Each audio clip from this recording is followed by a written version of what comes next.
I'm going to start recording. So the recording has started. I got it there. Okay, good. Press the button.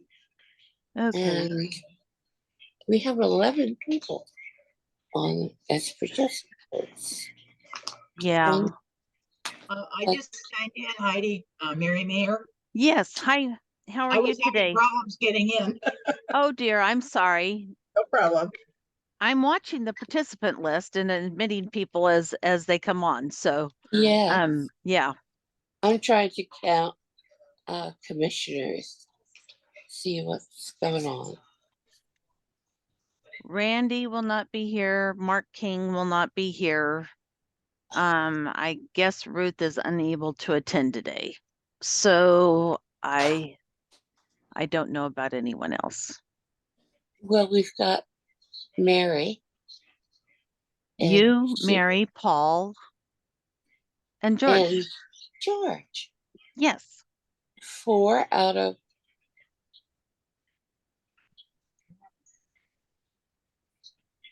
4 out of, well, the 11 don't count as No.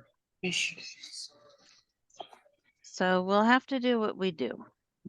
All right, what is our total we're looking for with commissioners?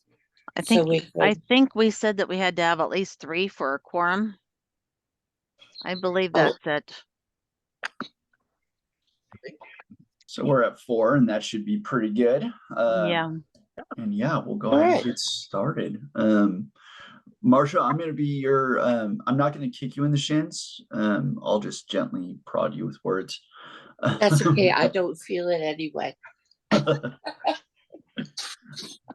Maybe for my own self-consciousness then. But, all right. Yeah, we'll have you get started. I'll be filling in for Jenny today, but you'll be filling in for Ruth. So go ahead and get us started. Okay. Good morning. This is the meeting for Oregon Home Care Commission monthly full meeting of Thursday, December 7th, 2023. And oops. All right, let's call to order at oops, my time ran away. It should be 10:10. 10:10. 10:10. Okay. And all right. We should do introductions. And do we need to do that? Or I think we have a guest, Marsha. We have a few guests. We have some consultants and a guest. So okay. I will be glad to welcome you. And would the guests please give us an introduction so we can welcome you and any organization that you represent, or please identify if you're just on a guest speaker, and we will a person who is joining as a guest, and we can welcome you. Go ahead, please.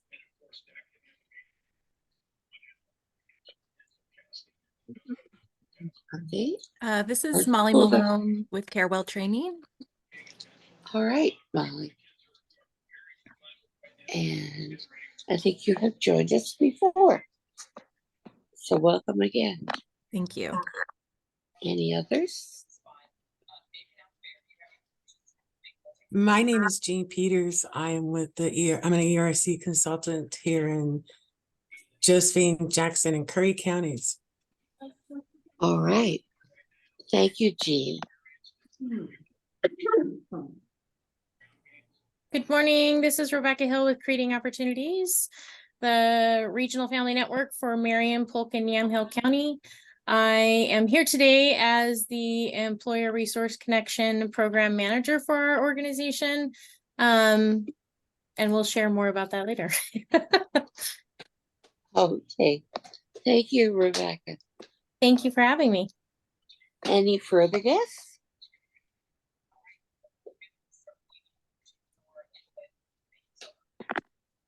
I'm looking down the list. Oops. Hi, my name is Debbie Riaza. I'm a new ERC consultant with Hassel. Okay. Thank you for joining us. Nice to have ERC consultants. And any further? No. I think those are Oh. all of our guests. All right, let's Super. move to the adoption of the December meeting agenda. This is Colonel Mayor, so moved. Did you bring that up? Oh, here we are. We're looking at it. Good morning. Yes. Yes. All right. I'm Does making a anyone, motion. pardon? I said, do you need a motion to do that? Yes, I do. I'm making the great. motion. Okay, let's second it. And Anyone? Commissioner Adams will second it. Okay. Then let's vote to, anyone have anything to add? None of the, Okay. If not, let's move on the motions and does let's vote, bring a vote. Does anyone disagree? Nope. If not, those that agree could say yes. yes, Yep. Okay, thank you. Then the agenda has been adopted for today. Excuse my voice. I sound raspy. All right, let's move to announcements. Anyone Marcia, have- we have the approval of the November minutes. Oh, that's right. We didn't do that. Okay. Anyone have any thing they'd like to review on November minutes? I hear none. Are there any that would open a motion to vote on the minutes? This is Commissioner Mayor. I move that we approve the November minutes. Okay, do we have a second? I Commissioner Adams make a second on it. All right, thank you, George. All right. So, anything to add, change? No, we can move forward. Anyone who wishes to vote no? Hearing none. Anyone who wishes to approve with yes? Aye. Okay, then I guess we have the approval of November meeting. Marcia, we Yeah. have another guest. We have Jennifer Andrews. Jennifer, could you introduce yourself, please? Hello, Jennifer. Good morning, Jennifer. Would you introduce yourself and what agency you represent, or you're simply a guest?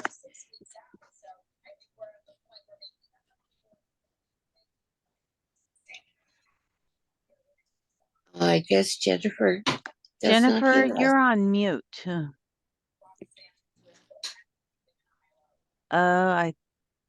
Yeah.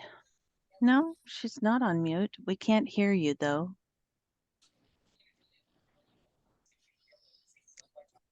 Nancy, could you introduce Jennifer, please?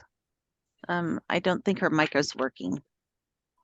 Yes, this is Jennifer Andrews. She's an ERC consultant with Oregon Cascades West, Berlin, Benton, and Lincoln. Thank you. All right. Thank you, Jennifer, for joining us. All right. Do we have any announcements for today? Yes, Commissioner, this is Commissioner Adams. I am the chair of the One System, and we will be sending out the papers to everybody, dispersing them to branch offices underneath Lakeisha, along with DSACs and such, to put down on what their views are and what needs to help us change the One System. And then once we get those papers back, then we will start more work on the new One System. Once we get those back. All right. Thank you, George. And thank you for your work on trying to improve that. All right. Any further announcements? Marcia, just for the record, Jenny is unable to attend the commission meeting today. So, that's one announcement. All right. And Ruth, the chairperson, is unable to join us today.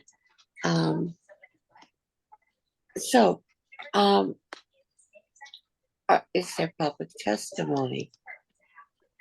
Yes, and Jenny asked me to read this. We have public testimony from Avery Horton, and I will begin.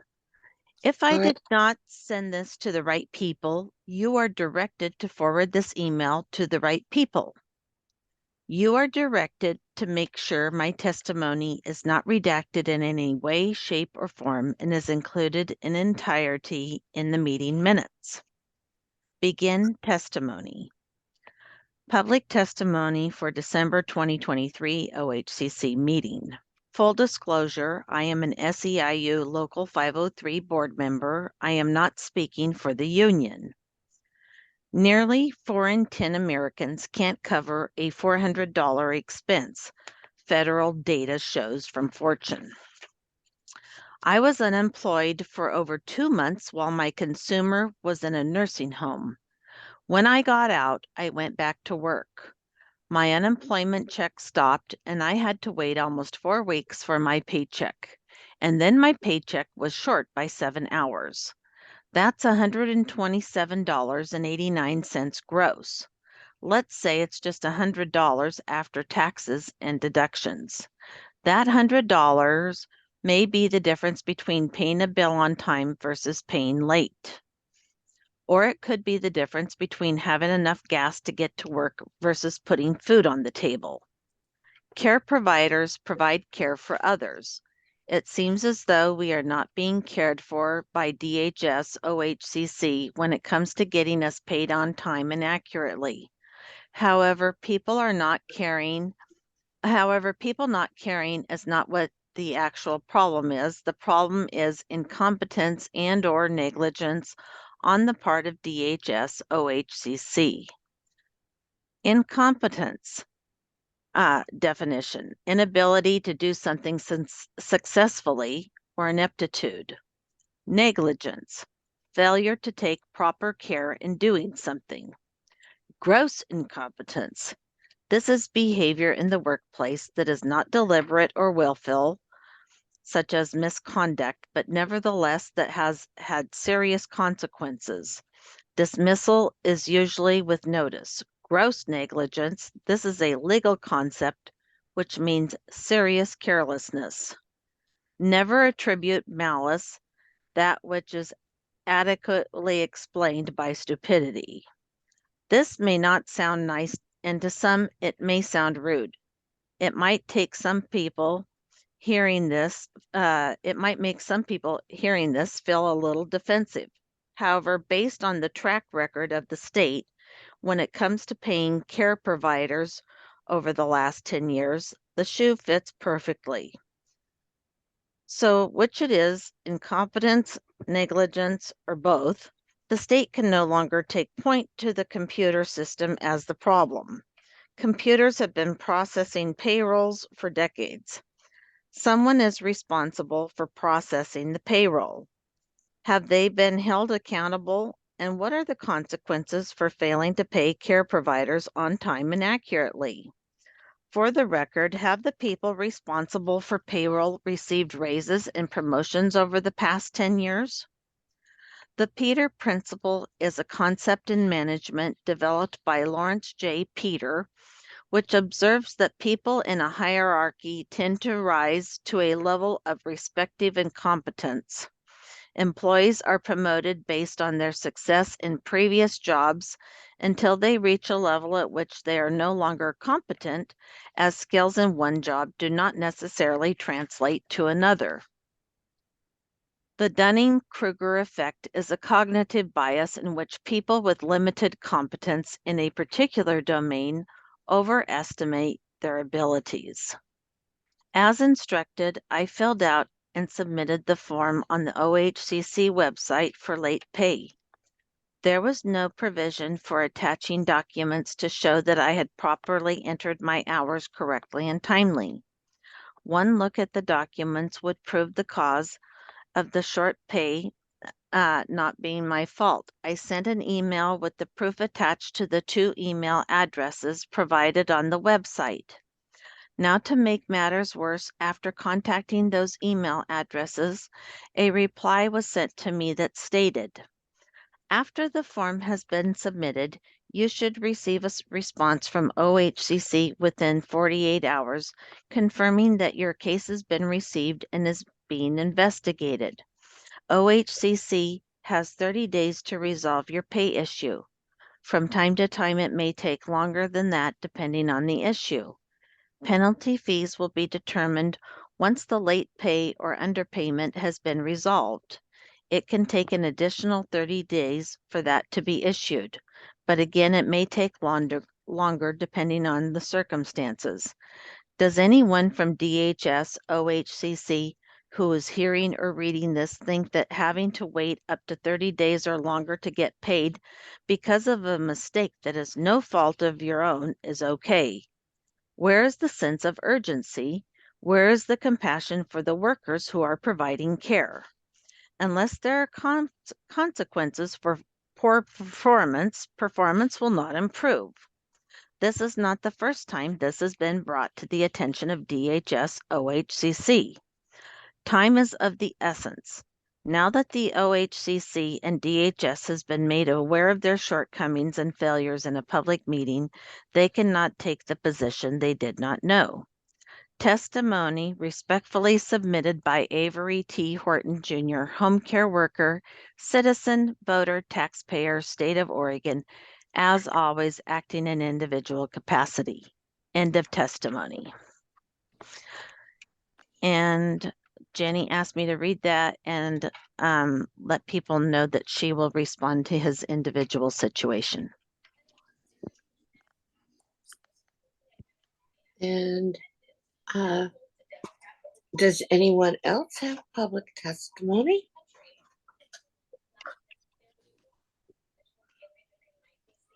All right. Not that I'm aware of. All right. Okay. We thank you for your public testimony. And now we'll move on to our next session.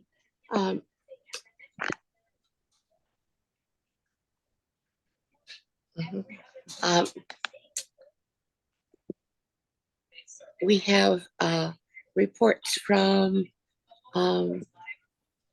do we have any people that are waiting?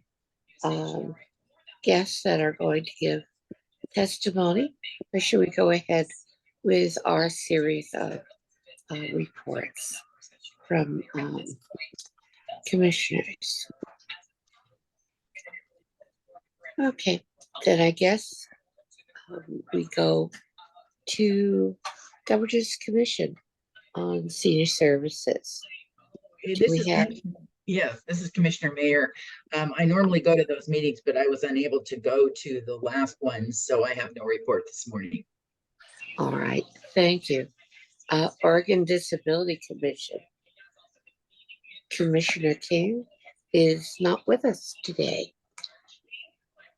Oregon Association of Area Agencies and Aging and Disabilities, O4AD. I guess that's Commissioner Moore, and she is not present today. Aging and people with disabilities. Paul? Oh, good morning. This is Paul Johnson. I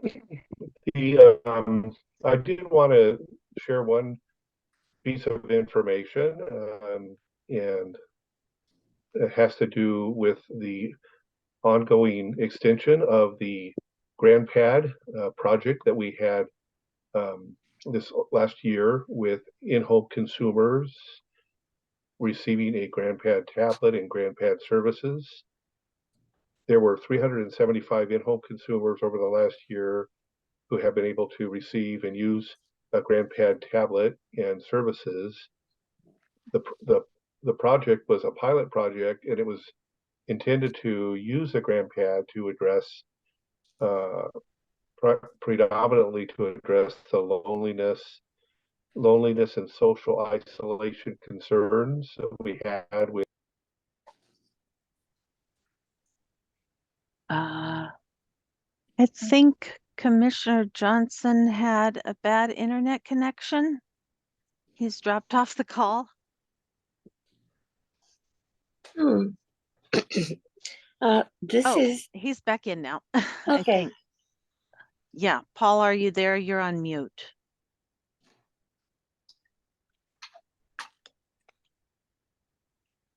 You're still on mute.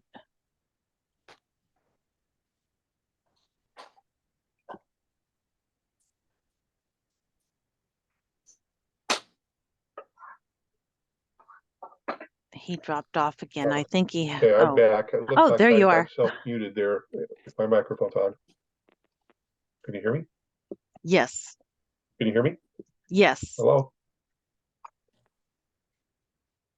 Hello? Paul. Hello? Yeah, Paul may be having some problems. So maybe we can move on a little bit, Marcia, and then I'll talk with Paul Yeah. and team.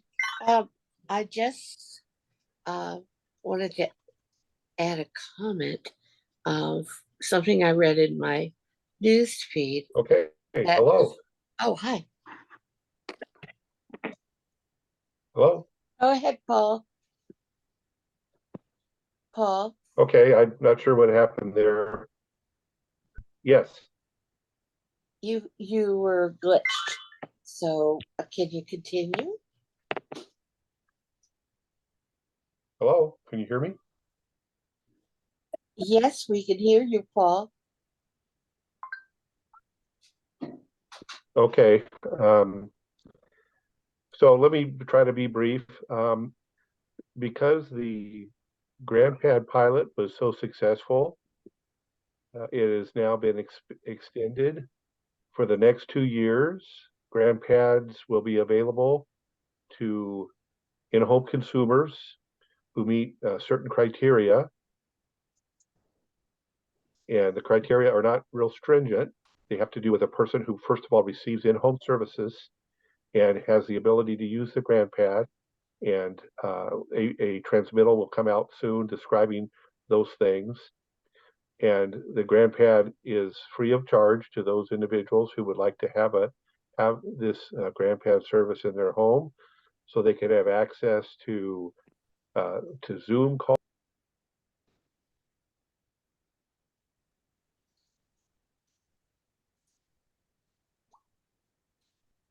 Marcia, Paul, Dropped off. dropped off again, and we have Stacy Spellman joining now.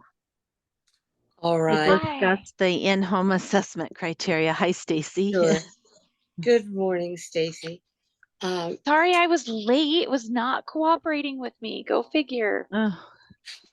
I think we've experienced that. Go ahead. We'd like to hear from you. Yeah, I wanted to just start and just see if anyone had any specific questions that I wanted to make sure I covered. If not, I can just kind of talk about the assessment process in general and the criteria.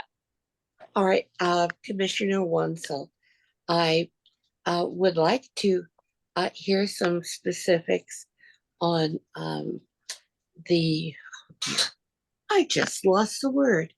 It's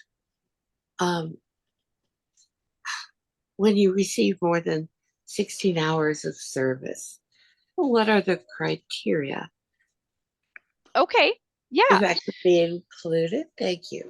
yes, of course. So when I can start with that, so when a person, so we have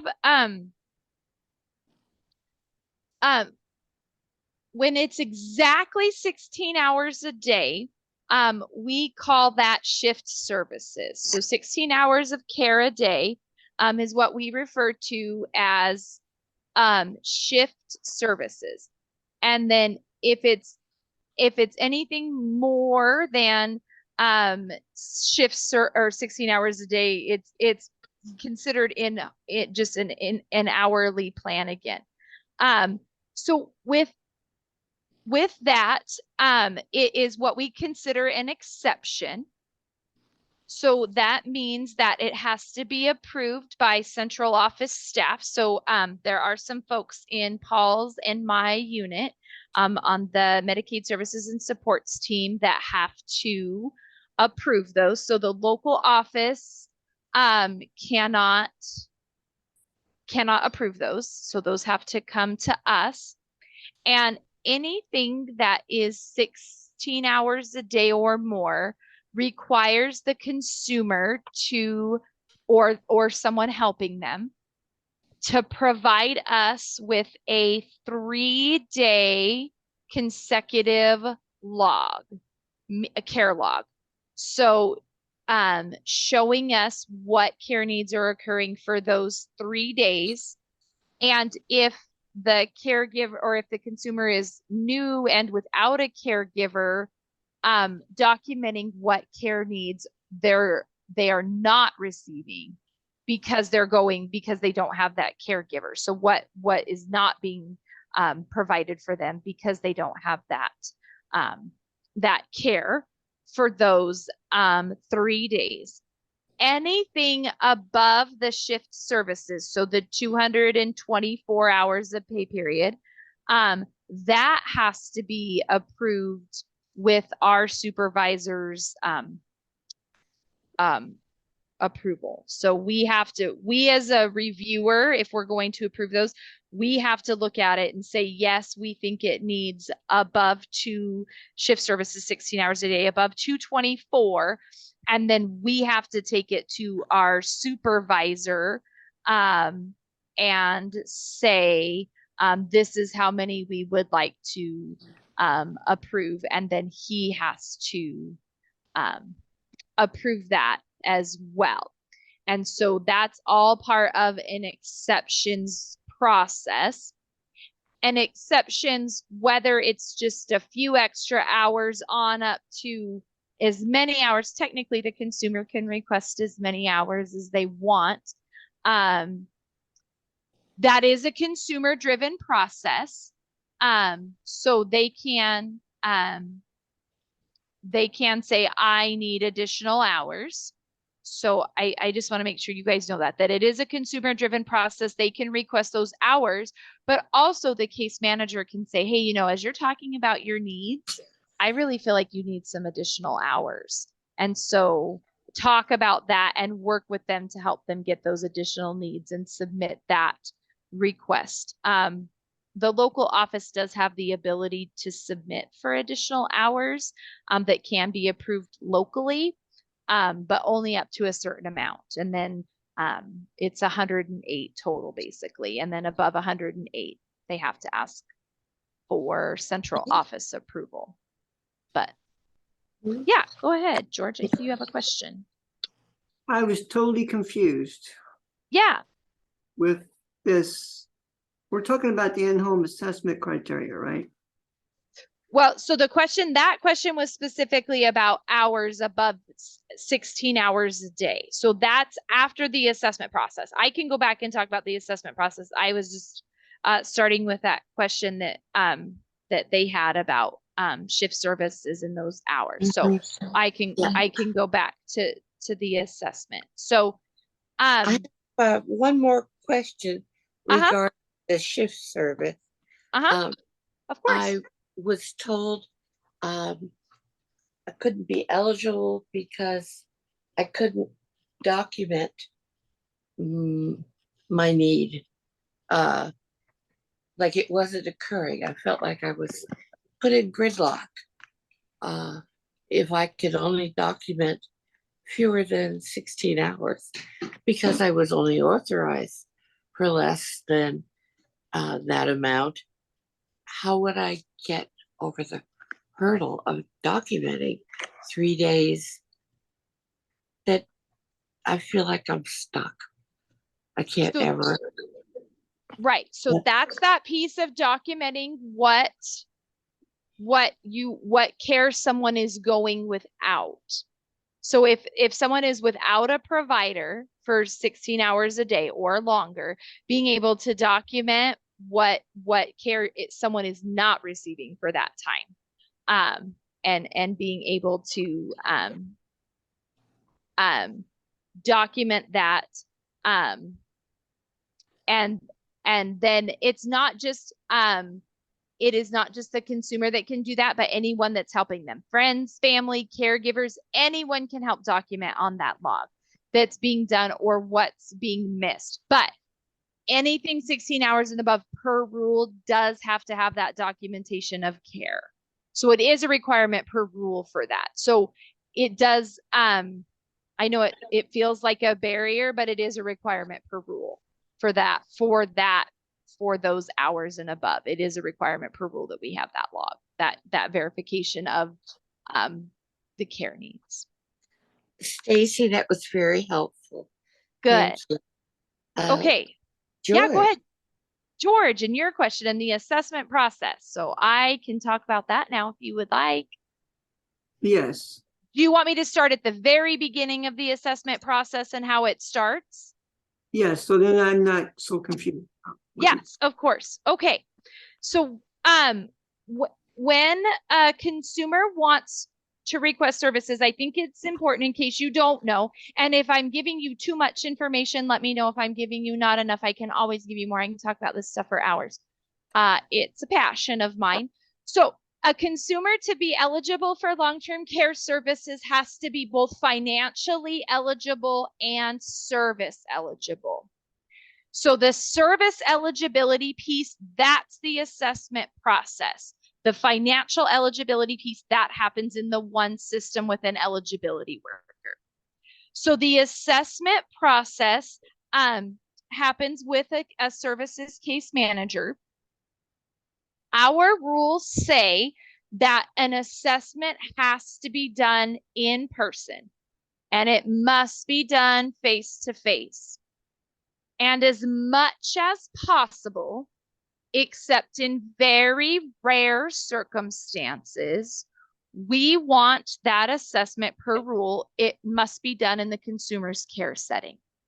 So their home, if they're in a facility, the facility, their care setting, meaning that unless there's a really large safety concern or something like that, we don't want it done in our office, for example. Like we wouldn't want the consumer coming to the ODHS office to have the assessment done. We want the case manager to go to the care setting to do the assessment.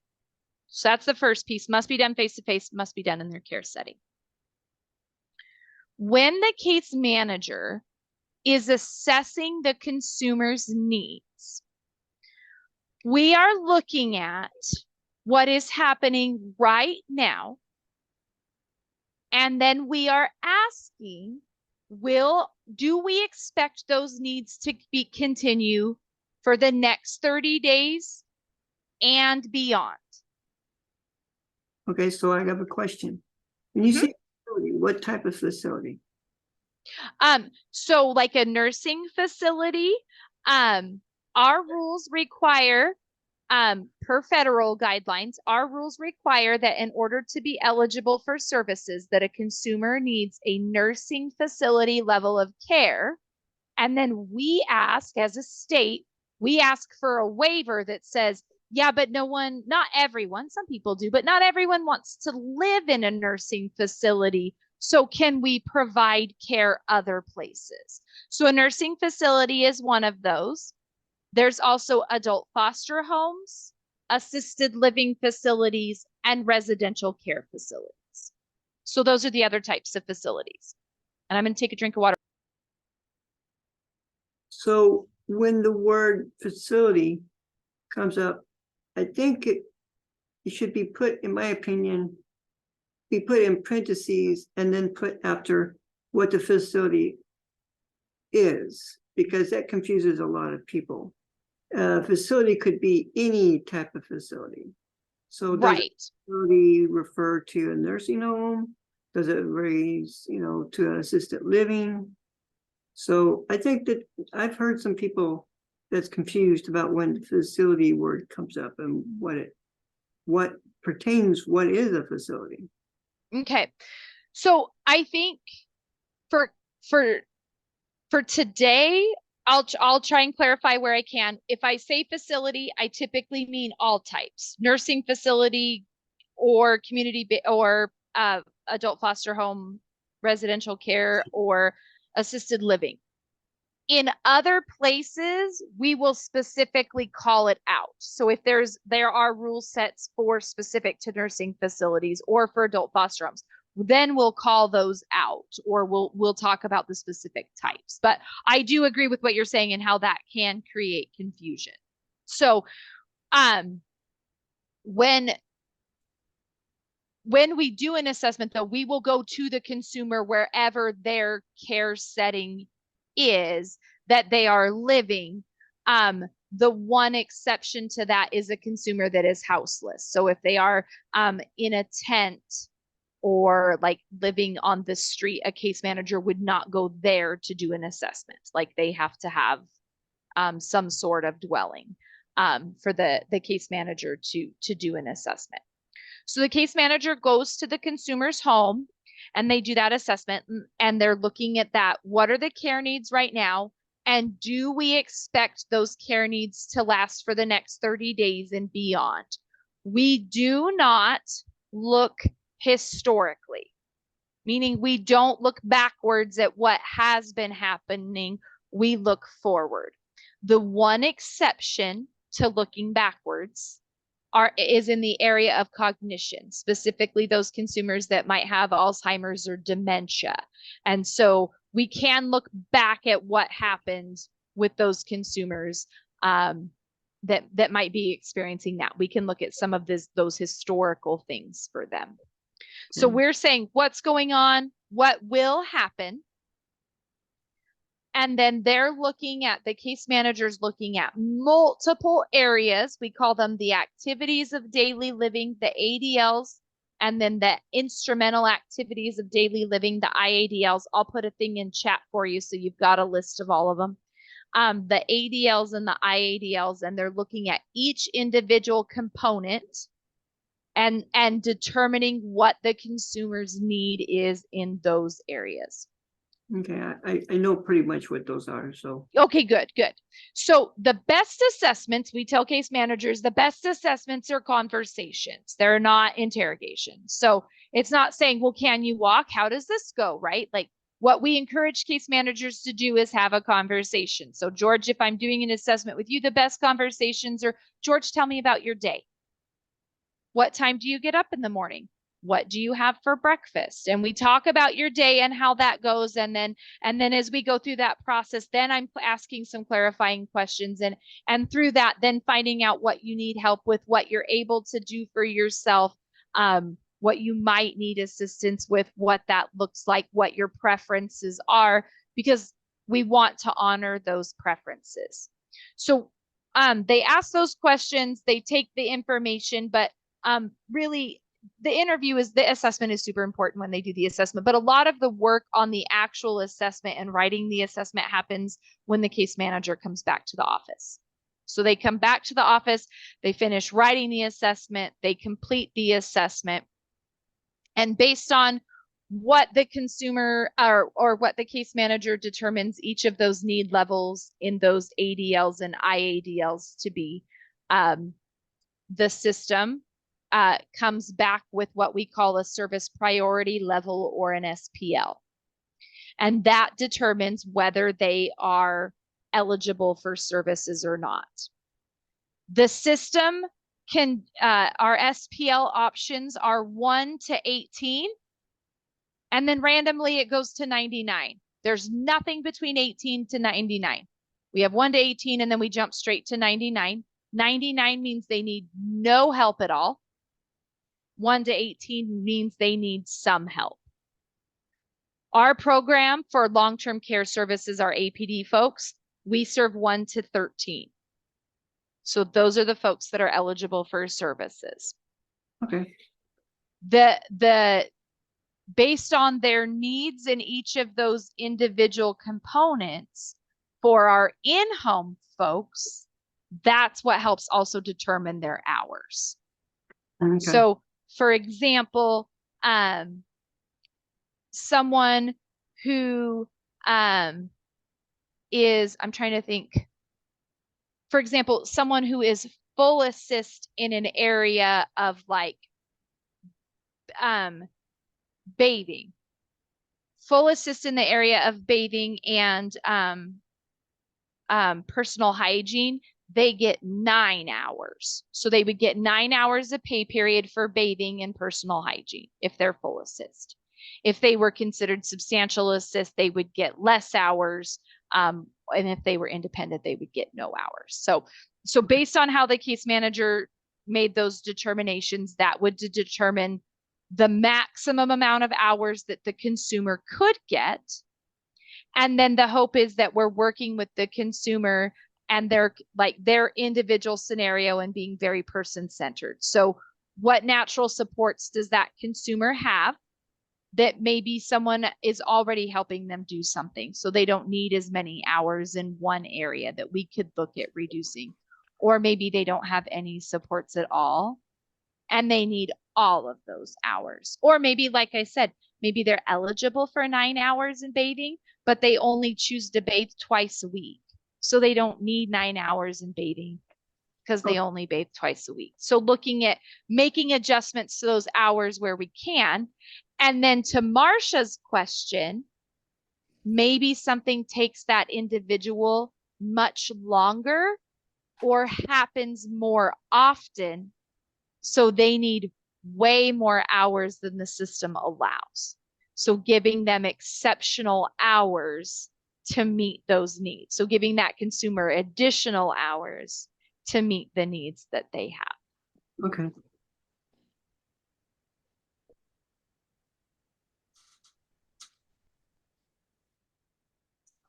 And I see your hands up, Marcia. If you have a question, I'm going to take it. Okay, may we have a copy of this 1 to 99 scale? Of course you can. I will put a link for it in the chart, or a link to the chart in the chat right now. Let me find it for you. Stacy, this is Heidi. If you can send that to me, I can share it with the commissioners. So if you like. Of course I can. Thank you. Thank you, Stacy. You are welcome.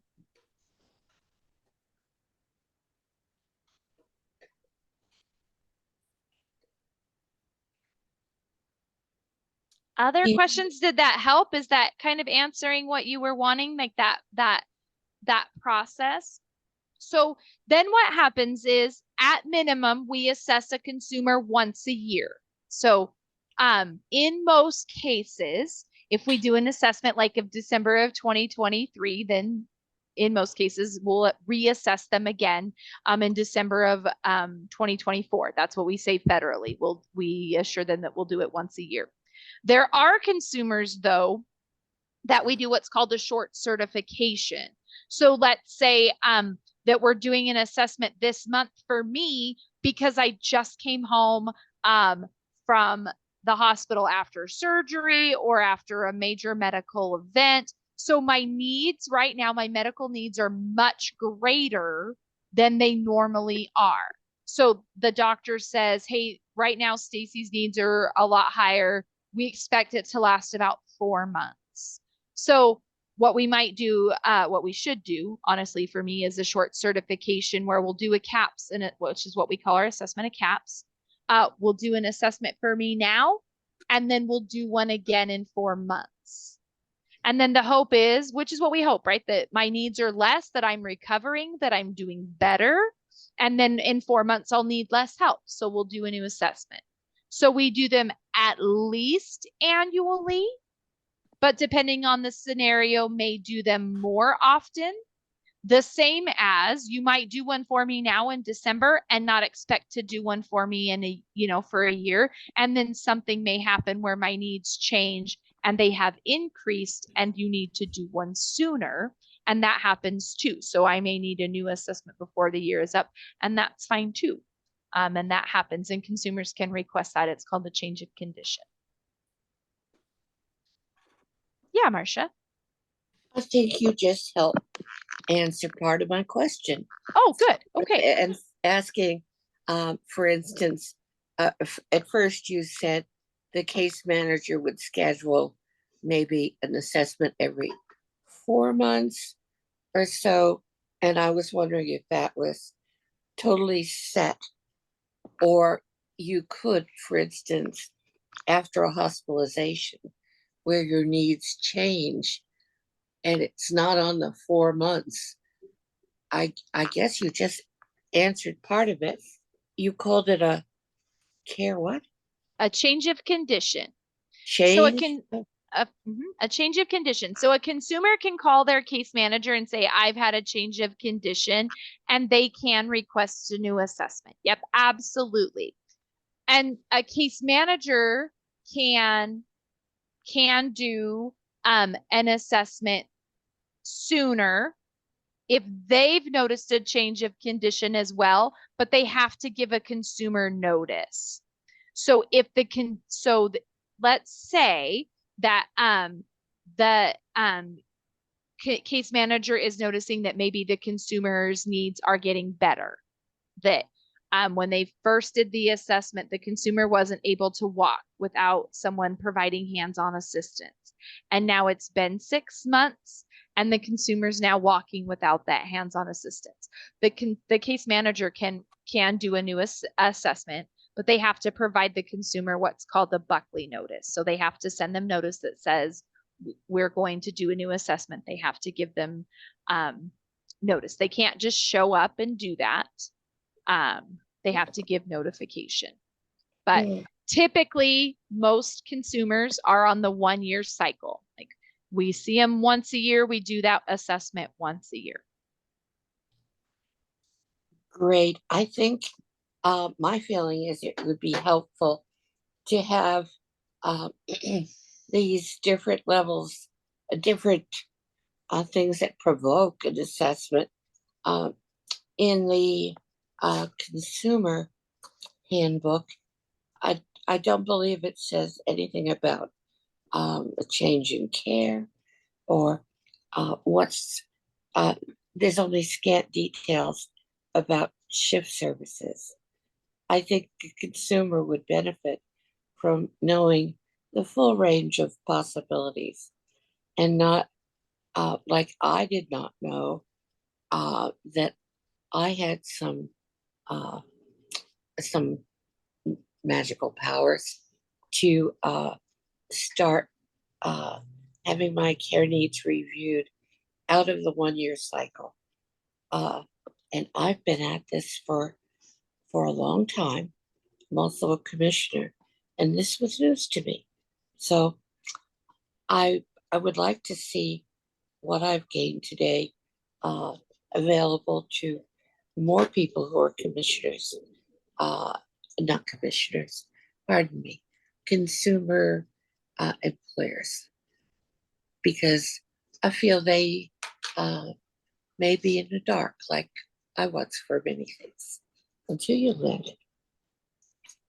Yeah, Thank so I know there is a brochure that is supposed to be given to consumers at every assessment that talks about the exception process, which includes the shift services. So it does talk about their right to request additional hours. And so I haven't read that one in a while, so I will look over it. I'm not sure what it specifically says about shift services, but I know consumers are supposed to be given a copy of that. So it does talk about that part, that you can request additional hours. Like I said, I'm not sure what it says about shift services. So I will find out on that. I know they're given that, and I know there is a brochure also that they are given about what to expect from your assessment. I'm not sure what it says though about change of condition or what happens if your needs change. Okay. I'm not sure what it says about that. I know that one is like what to expect from your assessment. I feel like it's like a book, like a colored brochure that's a book. Now that I'm not doing assessments out with consumers all the time, I can picture them, but now I can't like picture them like I could when I was giving them out all of the time. So I will review those, and I will with Heidi, I will send her the copy of those brochures as well, because those are available to the public. So I will make sure to send her a link to those brochures as well, those two brochures that I'm thinking of, the exceptions and what to expect from your assessment. So you can see those as well. So what the consumers are supposed to be getting when they do those assessments. Great. And we can receive a copy from Heidi. Yep. And if we have any thoughts, can we, who can we share them back to? Regarding what we see on those two documents. You can send them to me or to Paul, if you're willing to take that feedback, and you can let me know and we can pass it along. Yes. I don't know who owns either one of those. Paul and I just got a spreadsheet. Well, I don't know if Paul did, because I'm not sure if he owns some. I did. We got a document of who owns forms, and it turns out I own forms I didn't know I owned. So, so I'm not sure who owns those brochures, but we can look and certainly take that feedback back. Stacy, you'll have to reform. Yeah, I don't know who owns them, but we can certainly take that feedback. Yes. Yeah, absolutely. Okay. So I'll send those to Heidi. You are so welcome. Thank you guys so much. Have a great day. Okay, Stacy. Thanks, Stacy. Bye. Bye. Commissioner Wenzel, Yes. you're skipping the agenda. You missed a portion of the agenda. What? Help me, George. What did I miss? You missed the care coordinated organizations. Yeah, we'll get back to that, George. We have guests that are speaking, so they're here for a specific time. So we'll make sure to come back to you to give your update as well. But right now we have Grace waiting for us, and we're about 15 minutes behind, or just actually right on time now. We just caught up. So Grace, good job. But we'll come back to you, George, as soon as we can.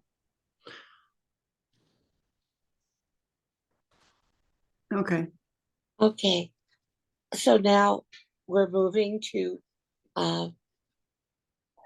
Carewell. And hello. Hello. This is Grace Hitting. I'm with CareWell Benefits, and my title is the Outreach and Educational Liaison. Today, I just want to give a very brief updates about CareWell Benefits. For more information, I believe apologize here first. This is the first time I joined this meeting. I don't know a lot of audience very well. Just want to give you like a very brief information about CareWell, right? CareWell is an umbrella of the CareWell Benefits, CareWell Training, and Carina. And I'm here today only give an update about the CareWell Benefits and also Carina. And as you may know, right, CareWell Benefits including healthcare cost assistance for people who have Medicare or they have a marketplace plan. As long as they meet the eligibility, they will be eligible for healthcare cost assistance. Another good benefits including dental, vision, employee assistance program, and the last benefit is the paid time off. And correct me if I'm wrong, like Heidi and other people, I believe we're trying to do the report first and then leave some time for questions. We should do the same for this time, okay? A very brief information, if you can move to the next slide, Heidi. Thank Yeah, you. Grace, just let me know if I'm going too fast or too slow and I can adjust. Thank you. And the top of the slide, you can see, right, for the healthcare cost assistance, for people that are eligible, they will be getting a Part B reimbursed every month.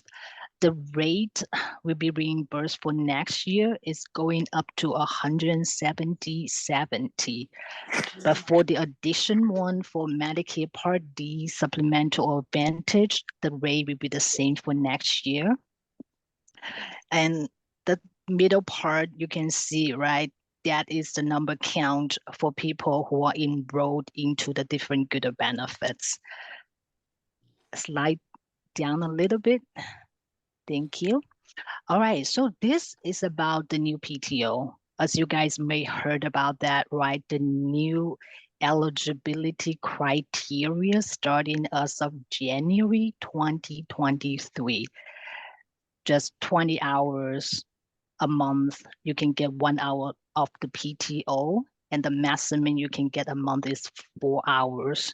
With this being started, right now we have at least more than 10,000 people the first time getting PTO. Hooray, right? This is really cool. Like even though the people are not eligible for other benefits, they might be eligible for PTO. That's really cool. Slide down a little bit, please. The next page, actually.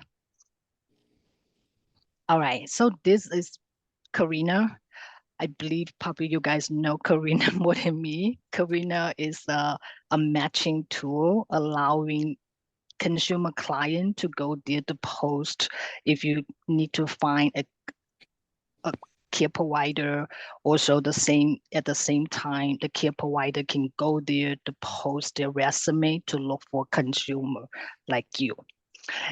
So right now, Carina is already statewide. It's available in Spanish and English. I believe this year we have more than 200 matching. And also they're trying to, really work on next year to expand and trying to get more matching. Next page, please. All right, so open enrollment. This open enrollment only applying for medical. For the people, they don't have other medical insurance available to them, right? They should catch this open enrollment time to get an approved plan.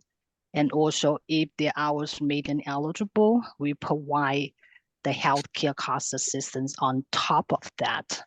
And this is our 11th open enrollment. As you can tell, we are quite experienced on really helping the people to really help them to cross the line. Back in November, we already ahead of our schedule. We have way more, like, I believe it's 66 appointment already scheduled, help people to enroll in medical insurance. Just also one more thing to add. We have like around 6,000 care providers. They have been like actively be part of this process, like go to the marketplace to get the insurance and also get the healthcare cost assistance.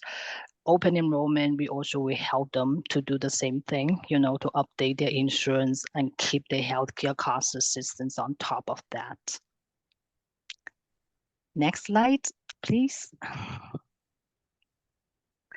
All right, My CareWell 503.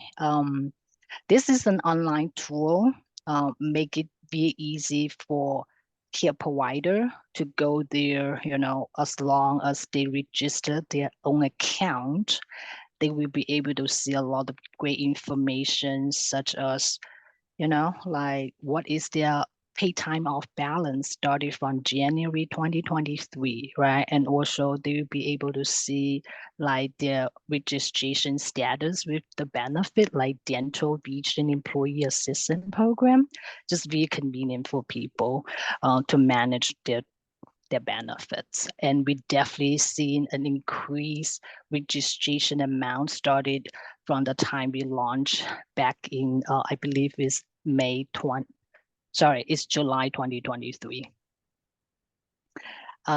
Next slide, please. All right, this is the last part about the in-person educational event update. Before COVID, we had a lot of needs going, you know, traveling around the state to really go to where the people need to meet us. Right now, the last couple of years, it has been a little bit difficult to reconnect with people in person. But this year, we're slowly getting more people going to our in-person events.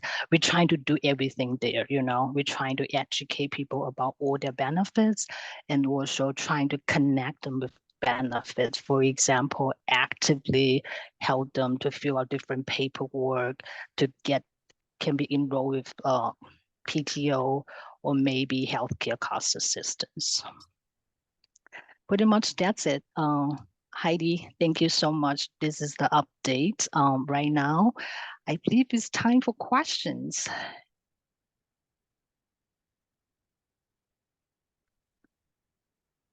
Any questions? Yeah, Grace, this is Commissioner Adams. As far as the marketplace, is there a better way to help state providers than this system that is now present in order for them to get their medical insurance? Because apparently the marketplace isn't doing too well for providers that are trying to, from what I'm told, they can't afford what's in the marketplace. So apparently the system with this marketplace, I don't think it's working out too well for the providers. So there are a lot of information getting to your question. First, I want to go back a little bit to explain what are the healthcare cost assistance benefits, including two parts. One is the premium, the other part is out of pocket. For people, they're going to the marketplace, right? If the hours made them eligible, CareWell, the supplemental trust, we provide the assistance, 100% assistance for their net premium. Just like, for example, everybody, right, if they're brand new, they go through us to enroll in the plan. We call approved plan. As long as we look at the hours, they're eligible, right? After they enroll, we provide 100% assistance on their net premium. So that means they don't need to pay anything out of their pocket for their premium. And another part is the out-of-pocket assistance. That one will help them to pay towards to their out-of-pocket, like co-payment, co-insurance, deductible, and prescriptions. Different plan.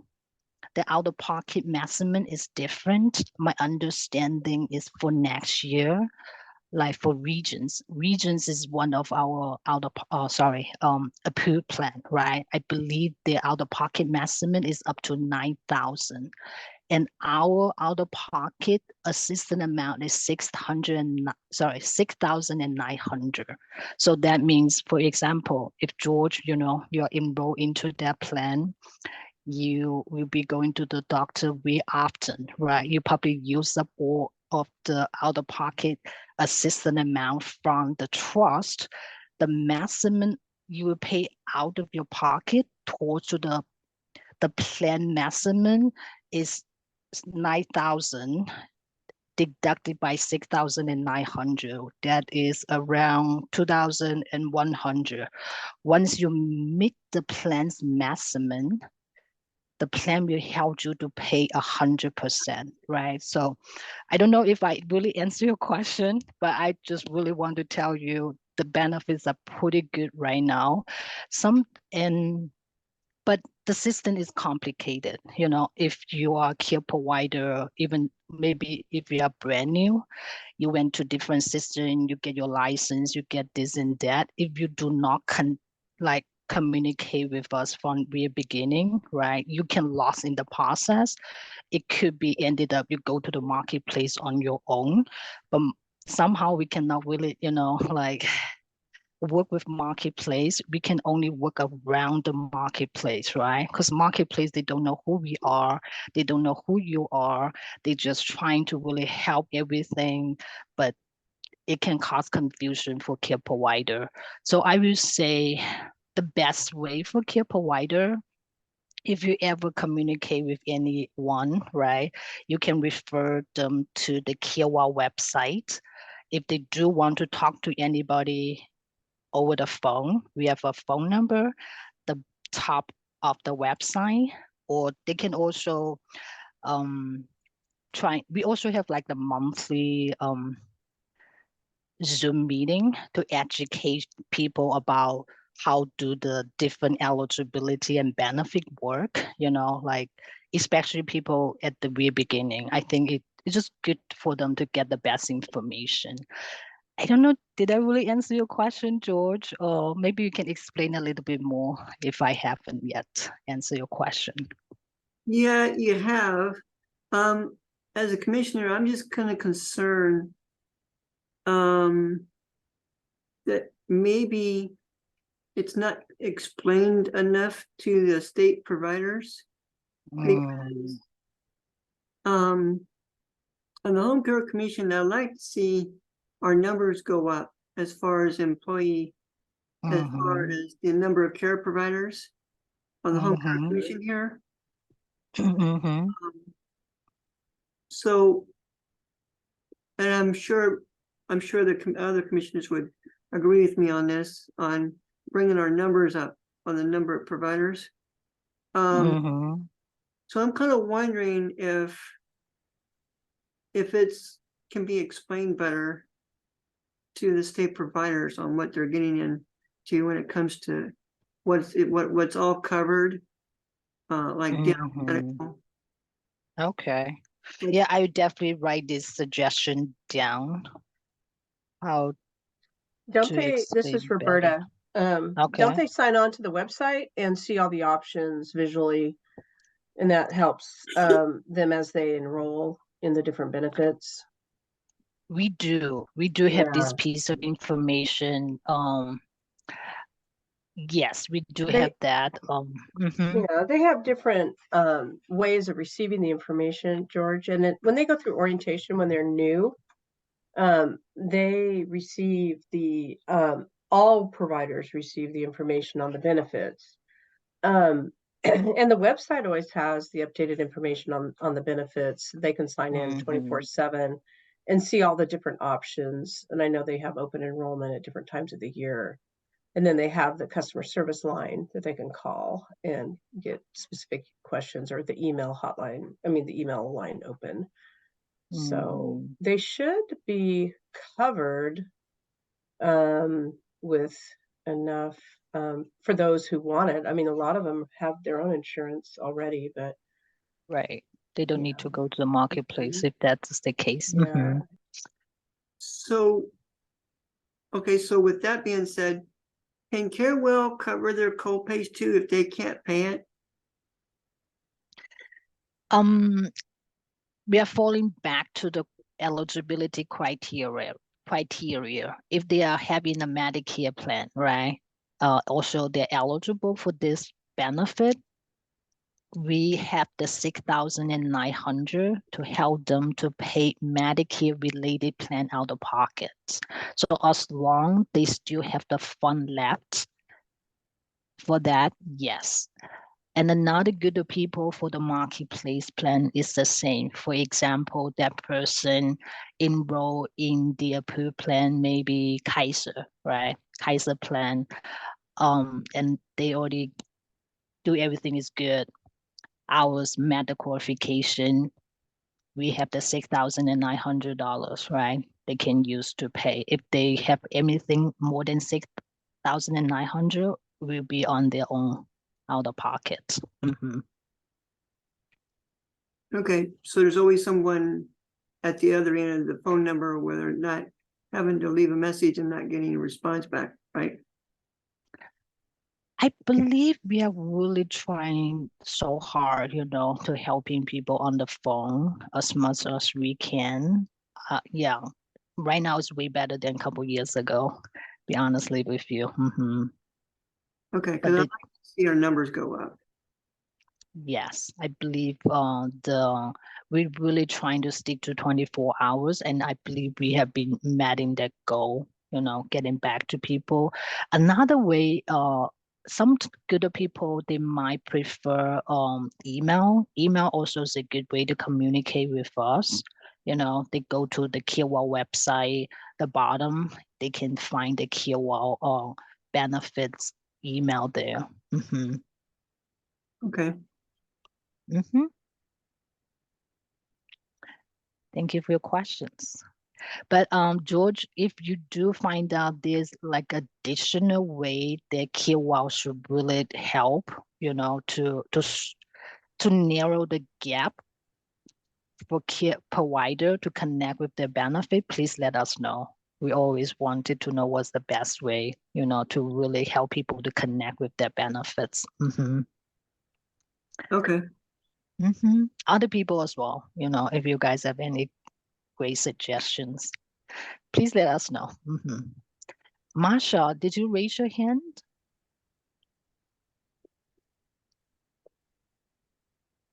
Well, there. Now you can hear me. Yes. Hello. Hi. I have a question in the back of my head about Medicaid copays.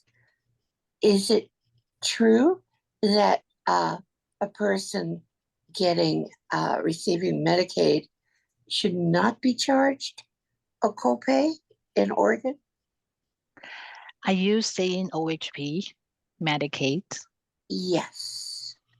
My understanding is the out-of-pocket is very, very minimum. If they do have a question why they're having OHP but still be charged, for any out-of-pocket, they should reach out to OHP.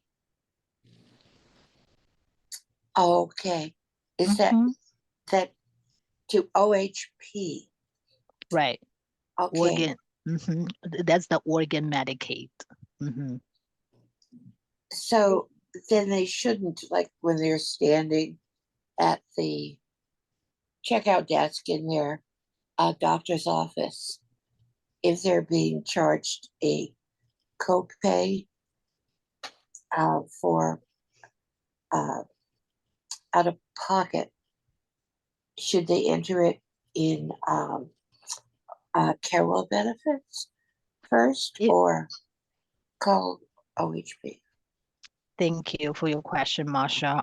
So Carewell pretty much does not provide healthcare cost assistance for Medicaid, which is OHP, right? So that means they should just call OHP directly. They don't need to call us. Okay. So the provider who is eligible for OHP can file copays in general with Carewell benefits. Is that a true statement? Yes, you're right. But I don't know, is that there's another good is called Medicare. This sounds very similar, right? Medicaid and Medicare. But Medicaid is more for people like with low income. Yeah. Right? That good to people, which is OHP in Oregon. So pretty much Carewell couldn't do any help with that.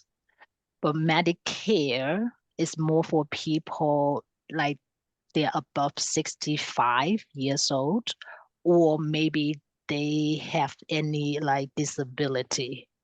For that good of people, as long as the hours met the qualification, they will get help from Carewell.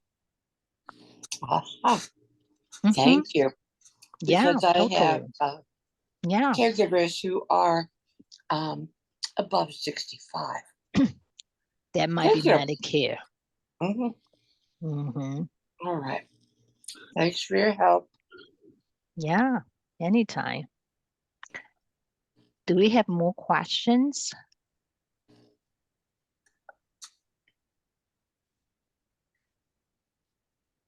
I think that's it. Thank you, Grace, so much. Yeah, totally. Yeah. Thank you.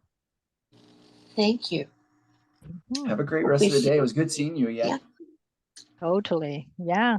Everybody have a Okay. great weekend. Bye-bye. All right. Thank you, Grace. All right. So, looks like we're moving on to Employee Resource Connection. And we have a group of representatives. So who is our first spokesperson? Well, I'll go ahead and start. The consultants all were given the same questions that the last group had. So they can at least give you some basic information. And why don't we go ahead with Rebecca?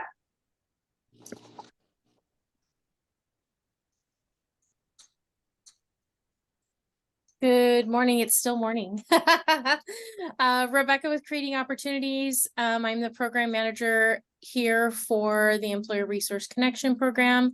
We serve 8 counties, and they are Tillamook, Lincoln, Yamhill, Polk, Marion, Lynn, Benton, and Lane counties. We provide supports to those experiencing developmental disabilities or a mental health diagnosis. So looking for PSWs or a PCA. When we receive a referral, we take a look at the content of the referral. We let the case manager know that we've received it. We reach out and start looking to connect with the employer. And from there, once we've connected, we're scheduling that initial meeting. The initial meeting is approximately about an hour long, and we're really wanting to find out some information about what type of supports are they wanting from the Employer Resource Connection consultant. And it could be anywhere from the full list of employer responsibilities, which are to recruit, interview, the hiring process, training their workers. Now we don't help them train, but we give them tools that they can utilize to train their workers. Maybe it is how to create tools so that they can manage and direct their workers. you know, how to create a schedule for supports, how to track and verify hours, setting good, you know, boundaries, expectations and boundaries, good communication for the workers, and if needed, how to terminate a worker. We come alongside the employer. We can model for them, we can support them, you know, provide moral support, because sometimes you just need an extra person there. And so we create a list of, you know, things or topics that they want to talk about, tools that they might want to create. One of the things that Creating Opportunities really enjoys doing is helping them create a support worker handbook that really has a lot of the customized tools that we place in there, such as house policies, a dress code. It's funny, we always say we recommend that employers have a dress code for their workers before they really need to have a dress code. And again, it's not saying come to work in a suit and tie, but it's saying this is what's appropriate in my home. We want you to be comfortable for the position, but come dressed in this manner. And by creating these policies and things like that, it really just sets things up for good communication with the worker. And when we're creating that handbook, we want to put in there anything that the worker's going to need to provide supports to the person that's receiving the services. So creating a preference profile that identifies what works, what doesn't work, what's important for them, and what people admire about them. Putting things in there like, is there any protocols? Is there, you know, a positive behavior support plan? What is the support worker going to need to be providing supports to people? And then just gathering it in one place. So having a place to put the schedules and the work agreement and the house policies and things like that, all in one location. So it's very similar to the Starbucks barista somewhere has an employee handbook. And when we are providing services in home, so as an employer of my son's workers, we have it in our mind, right? But we need to get it down on paper. So that's one of the things that we really enjoy helping people do, is getting it down on paper. And we're actively helping people utilize the Carina registry to look for workers. But sometimes we have to look out beyond that. So local colleges and universities, where might we assist the employer in posting a job announcement, and things like that. And then helping them go through the resumes and, you know, having them identify who they want to reach out to for an interview, and then helping them through the interview process. There's been a lot of things that we come up with to support people, and I could talk forever, and I want to give other people an opportunity to talk, but I see that Marcia has her hands up, so you just have to stop me because I can talk. Oops. There. Yeah. Hello, Rebecca. Hi. Hi. We know each other. Yes, we do. Yes, Rebecca has been an active person with Oregon Home Care Commission, a DD and Mental Health Committee. Yes. All right. So anyway, my question is, you're talking about personal support workers. Mm-hmm. Does this also apply to home care workers, and the consumer can do a very similar thing for them? Yeah, that's a really great question. Absolutely, they can. The Employer Resource Connection program is available to all 3 programs. It just happens to be that my organization does not provide ERC services to the APD side of things. There is another contractor in the areas that we support that does provide the APD support. Okay. EPD, sorry, employed persons with disability. Is that what you're Adult- saying? adults and people with physical disabilities. Yes. Okay, And sorry. for your Too many question, letters. for your Yes. question, Oh, Marcia, sorry. it's okay. And for your question, Marcia, Northwest Senior and Disability Services provides the services for you. Okay. So your list of the things that the the agreement with employed persons for what Rebecca was talking about does not apply or is not available for home care workers to use as a template in developing things with their consumers. Is that It can be. It can be. It can be, Marcia. You know, it's just how these services are person centered. Absolutely. So it's based on what the consumer needs. And so each binder that Rebecca does is completely different for each consumer. Yeah. So we have samples and templates that we utilize when helping people create them so they don't have to start from scratch. But not one have we created is ever the same, and there's always additional things that get added. And that's how it should be. It really should be around the person that's receiving the services. And the information and the content in there should match that. And that's the intent of it. Yeah. So none of your templates are available to look as what might be, and as a template, not to be not to make a clone of it, but as a thought guide. If it's available for that purpose, not cloning and not but just guiding the consumer in possibilities that may apply to that. Yeah, there are. See it. If not, that's okay. Yeah, there are tools. I'm would venture to say that Nancy has a copy of them that she could share with you. And sometimes we do have people that come to us and say, I just want the tools. I want to do them on my own. I just want the tools, and we'll provide them with the tools in a blank copy form. And then sometimes they come back to us and say, oh, maybe I do want some help to fill that out. It's a little bit more than what I was anticipating. Or I can't wrap my mind around what to put in this. And so they will come back to us, and, we just support them with the tools that they want to create. We offer them all, but they get to pick and choose which ones they would like assistance in creating. Okay. Thanks, Rebecca. Yeah. See you soon. See you soon. So let's go ahead and go with Jennifer to see if your mic's gonna work.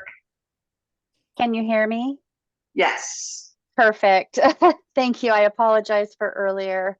I am Jennifer Andrews. I am the Employer Resource Connection Consultant with Senior and Disability Services at Oregon Cascade West Council of Governments. I serve the APD consumers, so adults and people with physical disabilities, for Lynn, Benton, and Lincoln counties. I'm currently our only main consultant. I'm training a new backup worker at this time, and my supervisor, Amy Peer, has supervised the ERC with our organization for a very long time. So I don't really have a lot to add.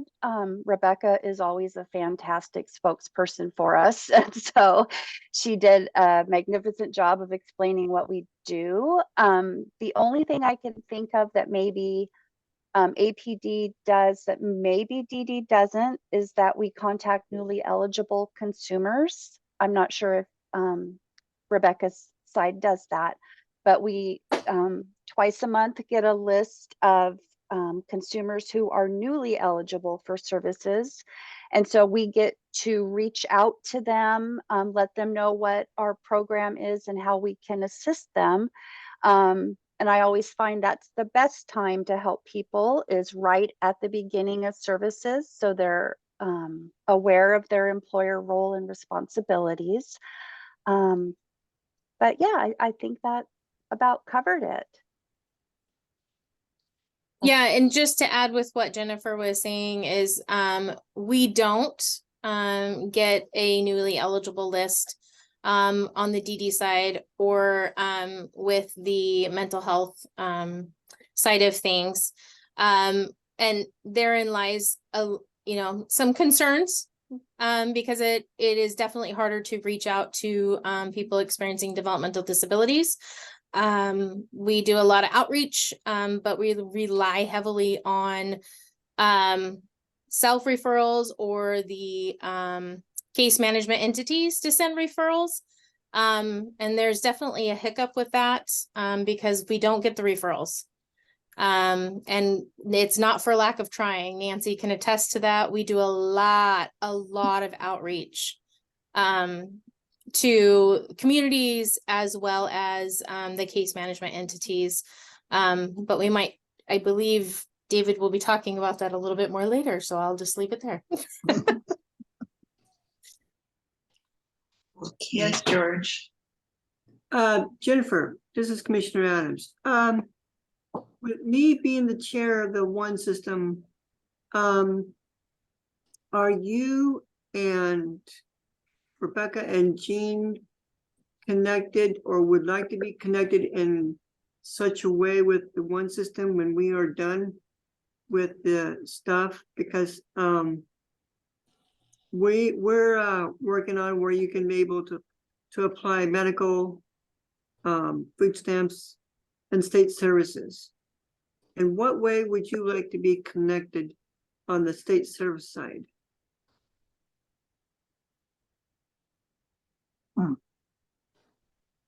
I don't even know how to answer that one. Yeah, I was Yeah. gonna say that's a great question. I'm not sure. And I'm not sure because we are contractors. I'm not sure what that would look like or if that would be a realm of possibility, but I think it's definitely something to think about.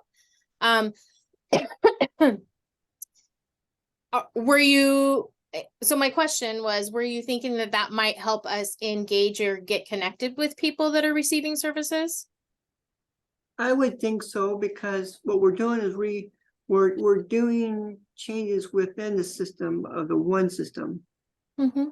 And I just thought that it might be an opportunity to kind of your crew to somehow, if you guys aren't getting the list of people that are applying for services, that there is in such a disconnect in between the One System and what you guys as contractors, when some people are applying for services.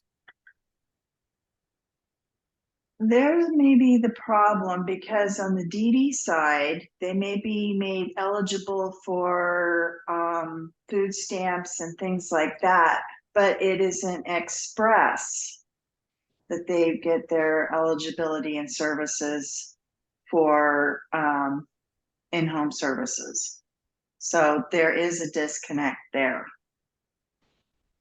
So I'm just kind of bringing this idea of maybe figuring out how, because we're changing the system as we're going on the One System. And I was kind of wondering how it could help you guys when people are applying for all three services, including, or maybe just maybe only applying for state services. So Something to think George, about. I like your thinking. And I'll just kind of spill the beans a little bit. Part of the problem is that the Employer Resource Connection program is you have to opt into the program. And so we are reliant on the case managers to share information about the program, as well as us doing outreach at community events and things like that. However, when a case manager takes one of our brochures and hands it to the individual or the family receiving services, that's considered a referral.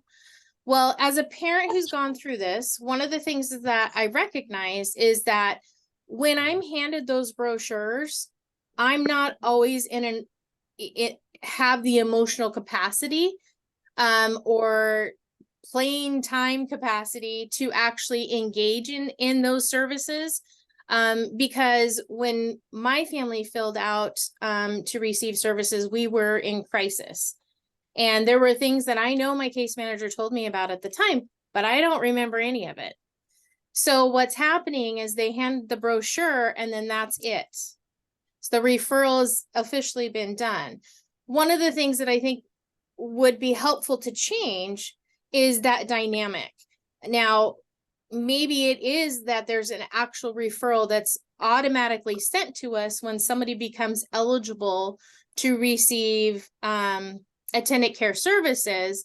And then the person still has the choice. They can opt out of receiving ERC support if they want. But that's giving them the opportunity to actually hear about the program directly from the consultants. And maybe a touch point that maybe they're not ready for support right now, but maybe they might be in a couple of months, or they might say, oh, I remember talking to that person. I want to reach back out to them. So I think that that's one of the ideas. And I know that David's going to talk about it a little bit later, but there is a disconnect on how the referrals happen. And it's reliant on right now, how the system is reliant on the case managers sending the referral because the person has said, yes, I want to opt into the program. But they may not know exactly, the people who are declining may not understand or know exactly all the things that we can support them with. Okay, so what I'll do is I'll let you guys figure it out, including Rebecca, and then whatever you guys can come up with, if you guys want someone to connect with, let me know, or let Heidi know, and I could see what, and no promise on my side, because we're doing a new thing for the one system. I would just like to see the better connection in between, honestly. Thank you so much. I like your way of thinking. It's appreciated. Me too. I think you're awesome. But hey, you can always contact us and get our input too. Okay. Can we get Marcia and Paul? Can we go ahead and let Jean introduce herself and what she does first? Thank you. Yes. Go ahead, Jean. You're on mute. Is that working now? Yes. Okay. My name is Jean Peters. I work here at Hassel. They hold the contract for the ERC program. I work with APD, DD, and disability services and more, I think. Mental health. Mental health, yes, thank you. And we serve Jackson, Josephine, and Curry counties. And so I did write down, let's see, how many consumers do I work with? Right now, this month, I have 28 consumers that I'm currently working with. My total is 695 that we have in our system. Yes, we do a lot of work here. Let's see. So we provide support, resources, information. We also help with the hiring process, whether it's making phone calls with them or troubleshooting with them. If there's an issue with the consumer's home care worker, we work with them on that. And then the question is what are some of the things that the commissioners can do to help provide better or more services? That's a tough question. It's just pretty much trying to get everything streamlined and making sure that nobody falls through the cracks, which is difficult. Then it says, okay, so my answer, hang on here. What are some of the things that commissioners can do to help provide better services? My answer to that was Nancy provides amazing information and support. She is priceless and helped us through some situations that were difficult. So basically you would have to go through Nancy because she gets all of our problems. She's helped me navigate the system and the issues that I've had to deal with, which some of them have been very interesting. And we're currently working on some that we're dealing with. So, and I don't know if I feel comfortable talking about that right now, but yeah, that's about it for me. I can talk about how I'm excited that Nancy and Jenny are looking to revamp the tools that we have and, you know, include a lot of them are a little more focused on the home care worker side of things. And the tools are in the future going to be kind of gravitating, including information about PCAs and more focused around people experiencing developmental disabilities. And I'm looking forward to the upgrade in the information. It's going to take a little while. Okay. A long while for that to all come to fruition, but I'm excited about the conversations that we're having around that. And so thank you. Just want to say that. Marcia, go ahead. Okay, I was wondering if instead of when people apply for one eligibility, they have to opt in to receive information about ERC, if they had to opt out and saw a brief blurb about what you do, and might be in print, the case manager may give them maybe talking to them, and that might not be their best mode of retention of information. Anyway, they will get it again in print when their report from when eligibility comes. And sorry.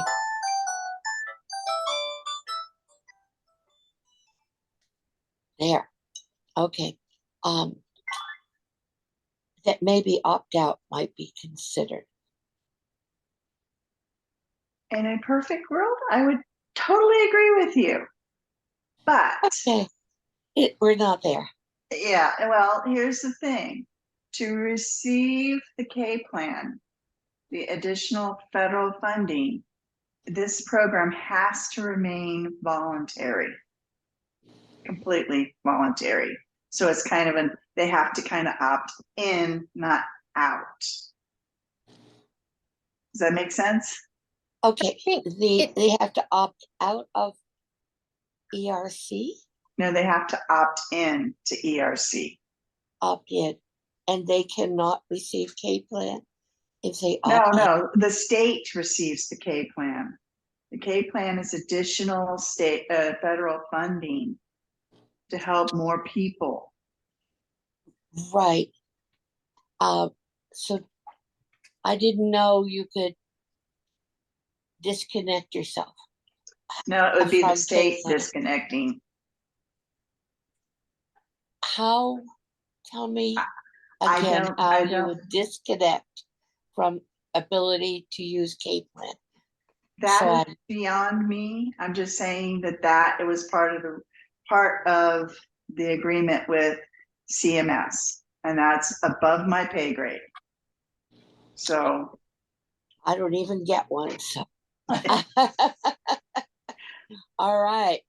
So it's a beautiful thought, but it's part of the rules sent down by CMS that we have to maintain this as a completely voluntary program. Okay. Thank you. All right. George, Yeah, the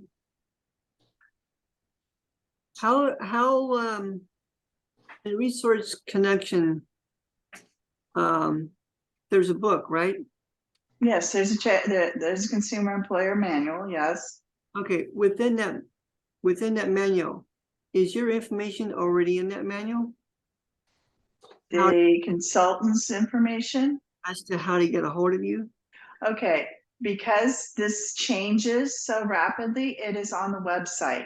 But as far as to get a hold of the main email, well, that has to be updated too. It's an old email address on the form. Okay. But we do have a web page on the OHCC webpage, and I keep that updated. Okay. Paul, I saw that you had your hand up a little while ago. Did you have a question?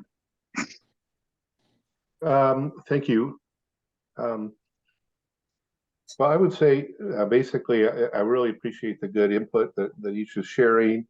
And the thought did cross my mind when they were talking about referrals, is if I'm concerned that about our case managers or local offices, maybe not always providing the necessary information or enough information regarding referrals to ERC for consumers. And I just wondered if anyone knows if we have a class that teaches case managers, new case managers, about their role and so forth. Have any of you had any input with the training team, or is there a way we could? I think there's a way we can, but I guess my question is, would it be helpful to get a connection with the APD training team? That's what I'm referring to ensure that the training of case managers includes sufficient information for regarding ERC referrals and things that the case manager needs to do, so that they're providing the appropriate information to every eligible consumer. We did start that process a couple of years ago, I think. I don't remember. It kind of fell off the radar because there was a lot of different conflicting meeting times kind of thing, if I remember right. So we did start that. Well, okay. So if there's a desire, if there's a need that you folks or others ERC consultants feel is needed, I mean, I would be happy to try to connect you with the appropriate training team member who is involved in charge of training case managers. They have a monthly training, and just to maybe review first off what is shared about ERC to the case managers in that training, and what could be included that is not currently included that would better help equip case managers so that they're adequately representing the ERC to a consumer. If that's a need, I'm not sure, then let me know. I'm happy to try to make that connection, because I think, again, as I've said, and those of you who've heard me, I believe ERC is just a wonderful program. It's terrific, and the work you folks do is amazing and much appreciated. But we need to get it to saturate our program so that our other consumers who may not be aware, or case managers who may not be representing your services, are able to do so. And that's my desire. We can always have the best program in the world, but if no one knows about it, I'm exaggerating there, but if no one knows about it, then it doesn't benefit. So we just want to make sure that everybody's receiving the benefit from your services. And if there's a way we could enhance that with the training of case managers, I'd love to see that happen. Okay. Marcia? I would like to firmly agree with Paul that case managers need to be updated in their training. I have doubts, so that maybe this applies only to case managers that are being initially trained, and people that have been there as case managers for quite a while don't get sufficient updates about what has changed, and how they can better provide services by knowing this. I have a case manager personally that's been a case manager for many ages and is not familiar when I ask her about things. She doesn't know. And I'm the one that sends a copy of the latest things to her. And it perplexes me. Okay.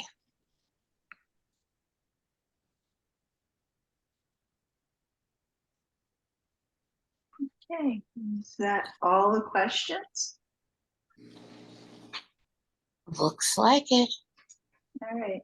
Okay, thank you, Welcome. Nancy James, and all of your coworkers that are here and elsewhere doing an important thing. Thank you. Thank you.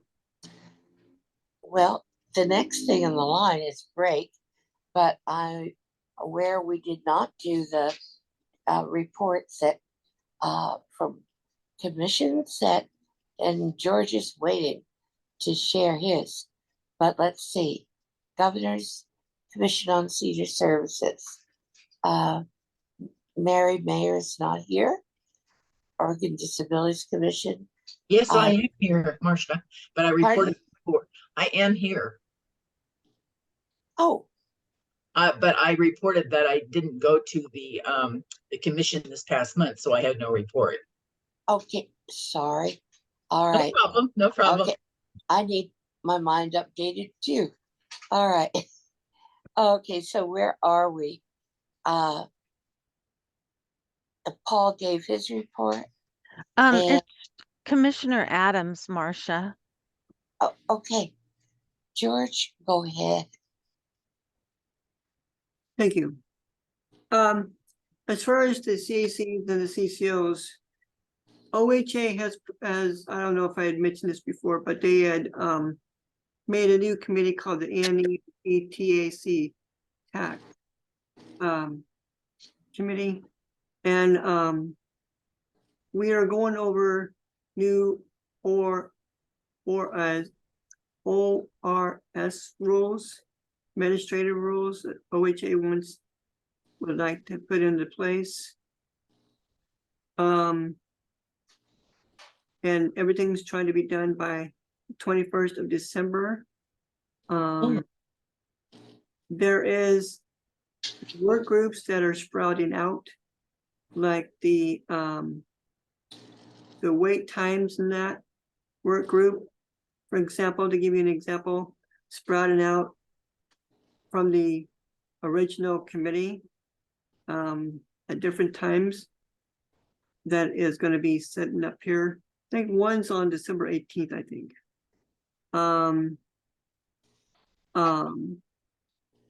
Once this is all done and approved by the Secretary of State, then the CCOs will then have to be forced to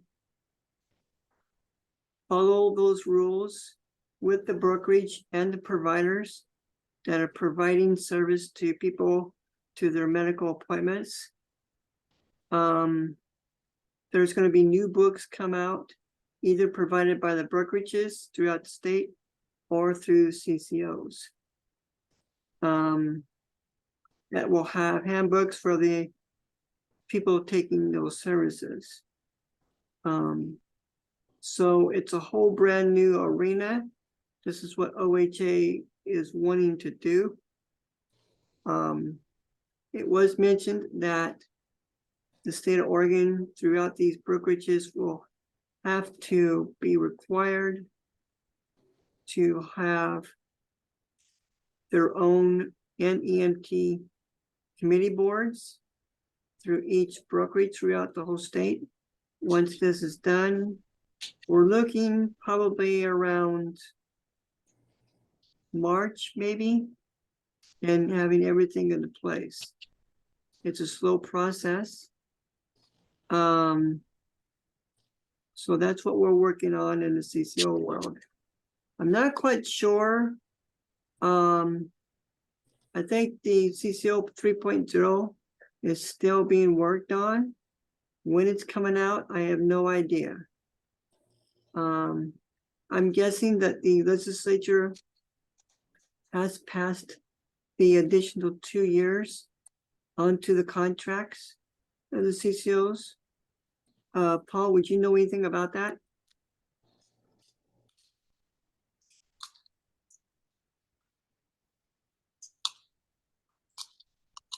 Paul?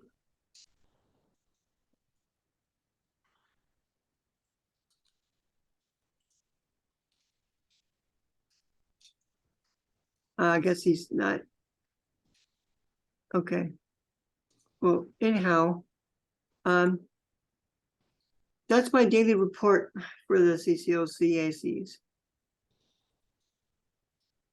Thank you so much, George. Um, Okay, so we've completed that section. And the schedule says, oops, trying to flip it up on the agenda.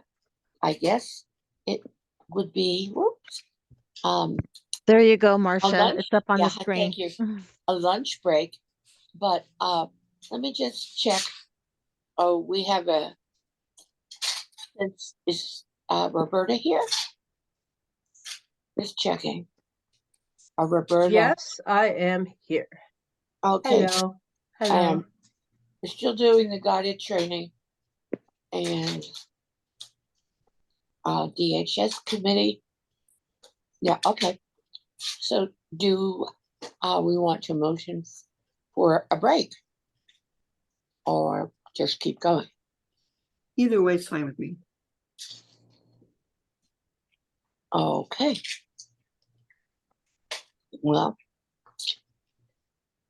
anybody else motioning? No. Okay. What time it is? We're on time. About. How did we do that? Okay. Never do that. Okay, well, I guess we could take a 15-minute break. Okay. Yeah, All right. Yeah. Is that okay with everyone? Yeah, that's fine. Okay. Well, off we go. We shall see you at. Okay, we're already off. Mm-hmm. There you go. Mm-hmm. George, this is Heidi. Hi. Could you please tell me the name of that committee that OHA created? I didn't catch that. It's a NEMT TAC. It's Transportation Advisory Committee. Oh, Transportation Advisory Committee. Thank you. Okay. Thank you.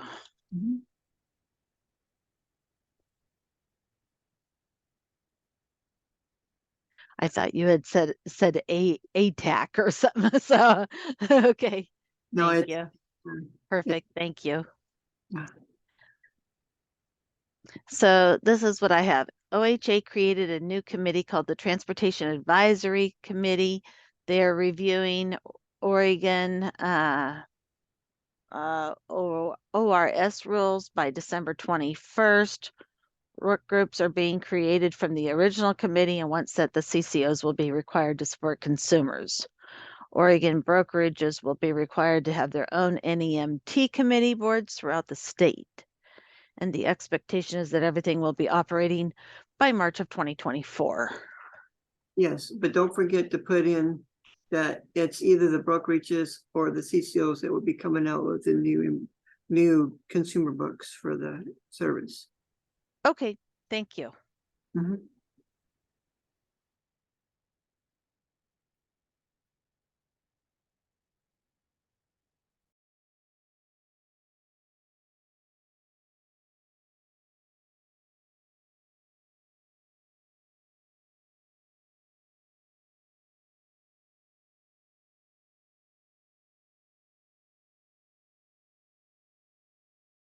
And George, what is CCO 3.0 about?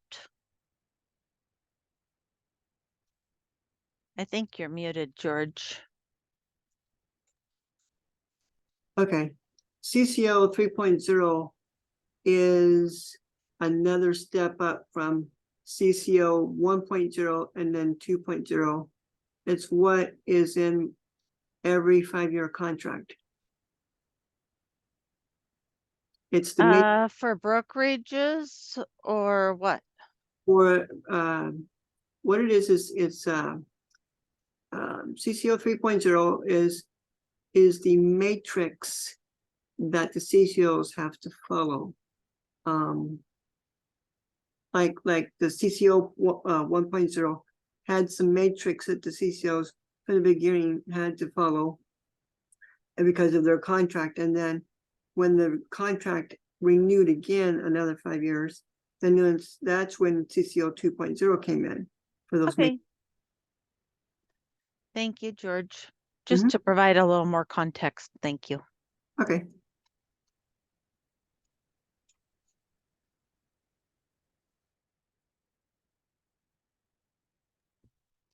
I will be back in a few minutes.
This is fabulous.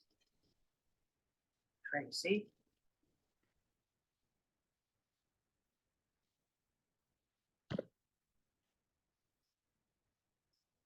Okay, continued Humalog and added Ozempic after Marcia's approval. This is.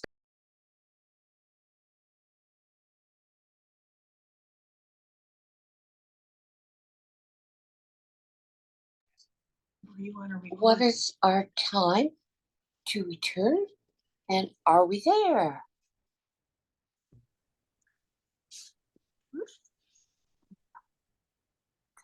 Yeah, I think we've got about 3 more minutes just based upon when we took the break for a 15-minute Thank break. you. So Okay, thank you.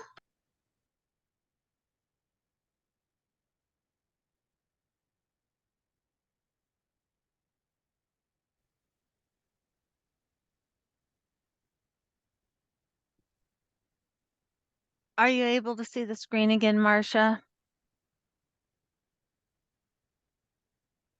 Yes. Okay, Friday. super duper. Thank you. Okay, We're getting there. no problem. I didn't want to be late for an unlunch. Heidi, Yes, George. could you, when you give me my email address, how do I get into it? I'm still working on that, George. I am working on it with one of our tech people. And it's taking some time. Is there a website that I go to? I can't tell you right now, George. Okay. But I am working on it and it's just taking a while. So it hasn't been forgotten. Okay. So we can start that next week, okay? Oh, fingers not work. Worse than you are. See you later, my dear. Good luck with that. Oh, yeah. Right. See, I gotta go home and soak my foot before I sing because I.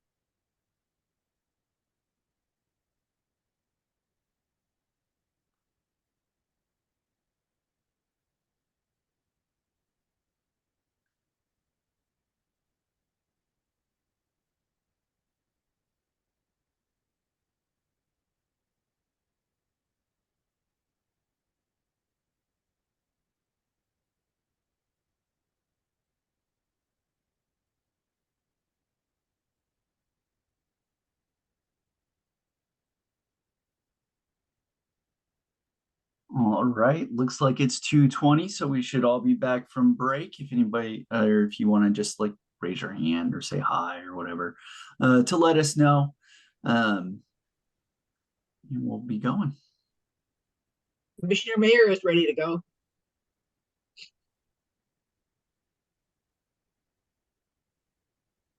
Thanks, Mary. Paul's up. Got a thumbs up from Paul. And I'm here.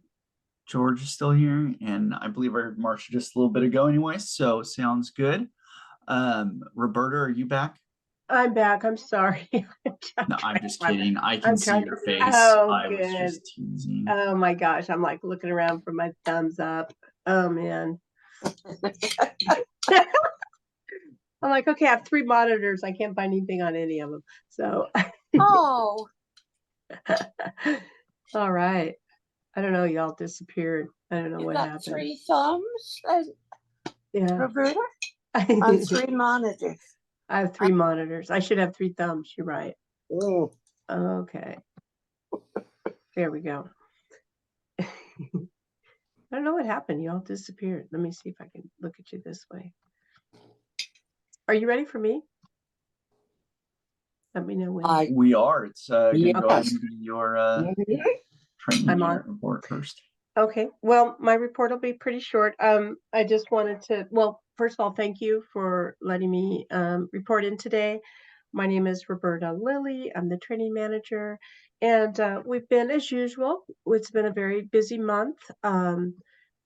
This month has been really devoted to working towards wrapping up 2023 training. We always end our training classes that we offer on December 15th.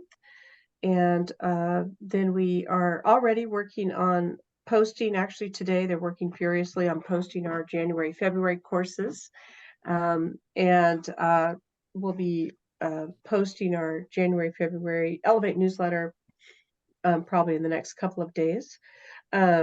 And we also, because of the collective bargaining agreement that has been ratified, we are working as fast and furious as we can to any of the articles or anything in that contract that impacts or that we have a responsibility for, we're working on. So the biggest one for us is that I guess the most pressing in time is called the CPR differential. And that is a new differential that most people here may be familiar with, but in case you're not, I'll give you a quick overview on that. On the new collective bargaining agreement, a provider who has a CPR first aid and that has a demonstration of skills that has a current card may earn an additional 25 cents added on to their base rate of pay. And the differential can go as long as 2 years or until that CPR first aid card expires. Now, they can get that as long as they don't already earn an Oregon Home Care Commission certification. So if they're already earning a professional development certification or an enhanced or an exceptional or a VDQ, if they're already earning a higher wage, they won't get this additional. It's not stackable with any other certification. So we've been working really hard to come up with a process and to get everybody ready, because that goes into effect the first pay period following January 1st. For the home care workers and the PCA, that start date on that pay period is going to be January 14th. And for the PSWs, that pay period starts on January 16th. The combination of workers so far that qualify for that is 367. Now, we are doing a manual process. That means that our staff is responsible for creating the most perfect spreadsheets and emailing those up to our data team up at the computer department. And each provider has their own profile that is associated with their wage amount. And so we have to ensure that we get all that data to them timely. And that goes for the PSWs as well, because they use a different system than the home care workers and the PCAs. So we do all that. And we will continue to do that indefinitely. We do it on a weekly basis. And you may be asking yourself right about now, well, how does the provider contact you? How do you get all this information? Well, we're very fortunate because we have our PACE learning management system up and running. And the one of the features on that learning management system is once they create their profile, which is really easy to do, they can upload a copy of their card onto their own profile. And they don't just upload it and walk away. They upload it and it sits into a holding tank, I guess you might say, holding tank. It sits there at the gate and it notifies us staff people. And when I walk in the morning, I can see how many providers have uploaded their card, waiting for our staff to approve it. So we have our certification coordinator. Her name is Quashana. And Quashana's responsibility is to review each individual CPR first aid. She lays eyes on those, she reads them, and she ensures that they meet the qualification of the differential. And once she confirms that, she then adds it to the official master spreadsheet that gets sent up every Friday. Once a week, we send that up to the computer teams to enter on. So we have a system that works beautifully. We've been doing the same system with our other certifications for years. It works without a hitch. Now, what happens if they send us a CPR first aid card that doesn't have a skilled, a demonstration of skills? No problem. All of these workers who send us this, they get an email right through their learning management system. We send them an email and we say, congratulations, your CPR first aid has, meets the requirements, and you're going to be submitted for the differential. You're going to earn 25 cents more per per hour of work, effective this date, ending this date. And then this is what you do for future. Now, if it doesn't earn it, it's possible they just need to send us another document. Maybe they did do it, but they just didn't send it to us. So we asked for them to provide it. And what we're finding is some of them have done it, and it's in a letter. They just didn't update their letter. So they just update the letter, upload the letter, and away we go. But for those who may have gone online and taken a free CPR online with no demonstration of skills, what they get is they get an invitation to take OHCC's CPR first aid course at no charge, of course, as you know. And remember, there's no prerequisites any longer. That was also bargained in the new collective bargaining agreement. And just FYI for your information, we did also discuss that previously at the training committee, and we were going to bring it to this commission, the commissioners on a vote, but the CBA beat us to it. So we were glad to see that. It just drops a barrier, and it just makes it easier, opens that doorway, and makes it easier for the providers to earn their CPR first aid. We're really promoting the virtual. We know that it's getting close to 80% of our providers are taking the virtual CPR first aid. It is offered in English and in Spanish. For those who do not speak English or Spanish, they do need to take an in-person course, and we are providing all the interpreters for those courses, and we're training the courses in those other languages as much as we possibly can. We just trained a Spanish in-person course as well, out of a request.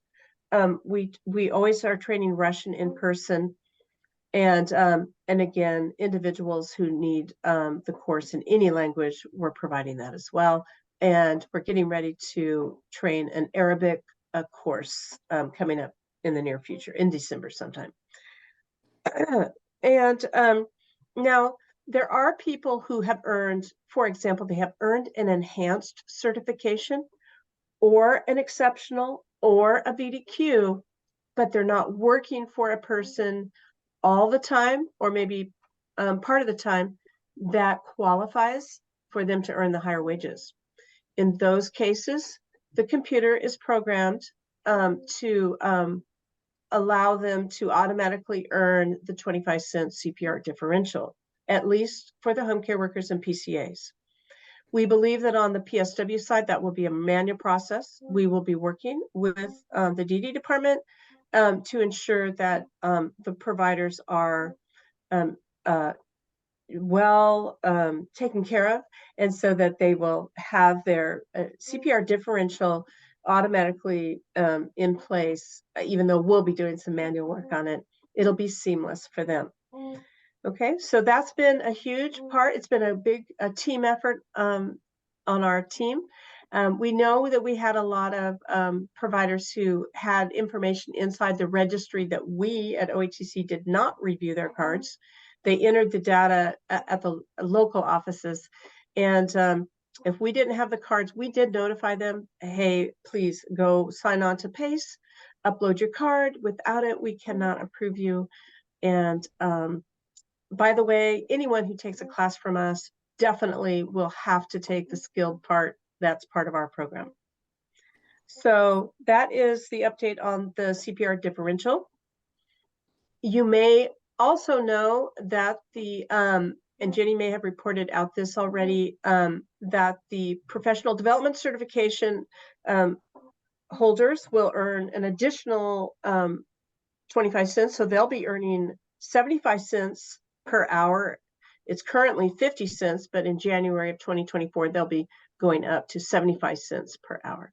So there's no action needed on our part, but we're very excited to spread that word. Providers are really excited about getting an increase in wage for having a PDC. It also helps market the program. Let's see, what else? We did promote, as I mentioned earlier, Quishana Zuniga into the certification coordinator role. It did leave a vacancy on her previous role, which is our administrative 1 position. So we did a recruitment. We're almost done with that recruitment. So next month I'll be able to announce who has gotten that position. It's not filled yet, but I'm almost done there. And so that's also been taking a lot of my time, is filling that position and doing interviews for that. And what we've been focusing on in this last part of the year has been our goals for 2024. So our as we look forward to 2024, we'll be renewing and refreshing one of our big goals is to renew and refresh all of our PDC courses. And we have a lot. We have over 30, I think. I lost count somewhere along the line. But those courses, we thought what we start by doing is we started at the training committee, and we did some workshops there. And we asked the training committee on the workshops, what skills do you feel the providers need to have, and we wanted to gather. We did some brainstorming sessions. We gathered all those, and then we fit them. We looked at which of these skills, we gathered like about 40 of them, and we looked at which ones are we already training and which ones are new. And then we always look at our courses as how do they fit into CMS competencies. There's about 14 CMS competencies, and those are training competencies for direct care providers. So we matched those all up. Then what we found is that we had a pretty good list for PSWs and home care workers, but we found we fell short on our PCAs. So what we did was we asked Masara if we could move over to her DDMH committee and do the same exercise there. And she said yes, and we were really fortunate because the Oregon Health Authority got really excited about it, and they brought a few people to the committee that really wanted to share their thoughts. And it was great because we got a great list of skills that they felt were really important to be trained on. And then today, since we have a little time today, it sounds like, I wanted to spend some time, my time with you in asking commissioners and company, if you wouldn't mind allowing me to lead you through the same exercise and take about 15 minutes, 10 minutes to 15 minutes to ask you your opinion on what skills you feel the providers need, have, and what quality care what skills they need. And what are we going to do with these skills? We're going to gather this list, and as we go through and renew and refresh our courses, we want to ensure that we're adding these into our classes, and that they're if we don't already have them, we want to make sure that we get them in there. Now, if may I share my screen, David? Sure. Or okay. Let me see if I can share my screen. Oh goodness, I'm looking for my Screen 2 is the one I want to share. And then I'm going to share that one. And hang on, I gotta find my PowerPoint. Okay, this is my brain. So if everybody's ready, do you feel creative? Do you feel excited to join in an activity for a few minutes? You just had your break, so everybody should be feeling very energized right now. You can open up your mics. And I do really well when you open up your mics. Coming. Okay. All right, it's open. Hang on, there we go. And I would like to take credit for this beautiful PowerPoint slide, but it's not me. No way. This is skills brainstorming session. So I'm going to go over it and I'm going to type because I have on my other, remember, I've got 3 monitors going on here at the same time. So I'm going to try my skill at multitasking. And you know what they say about people who try to multitask. So what I'd like to do is ask you all to open up your mics. And if you do chat in, I'm going to ask for someone to help me with, maybe David, you could help me if someone chats in an idea because they don't want to open up their mic. If perhaps you could read off what they chat in for me and I'll write it down. Okay. And what we want to do is just simply, this activity is about you coming up with some wonderful ideas. I'm just going to move this over, I think. Hang on just a second. Well, maybe I won't be doing that. On skills that you feel would be great for training, or skills you feel, don't even think about that, just skills that providers, whether it's a home care worker, PCA, or list out skills that you feel are important for providers to have. Okay. And whether that is a general skill or whether that is, go back, a skill specific for a particular type. And some we might already be training on, and some might be new. Okay. Does that sound like fun? So yeah, so Rebecca, you're just asking us to verbally share? You're going to verbally share, and as you share, I'm going to write them down. And Okay. they can be one word or a phrase. Remember, no explanation really needed. No long paragraphs, please. Just 1 word, 2 word, a phrase. We're going to go kind of a brainstorming session. So just like throw them like this so I can type them out. And you can say your name before if you'd like. And there's no criticism of everybody's ideas. Every idea that you give me is going to be a great one. I'm going to love them. And they don't even need to be, if it's not even a skill, like some people gave great attitude ideas. Like someone said, patience, being patient. And someone said, being organized. You know, those are things that are great skills too. So we only have 10 minutes together. So if that's okay, so go ahead, let's begin. Okay, so this is Paul, and I would like to mention 2, they're related. Number 1 would be to teach them how to talk to other people, how to initiate and hold a conversation.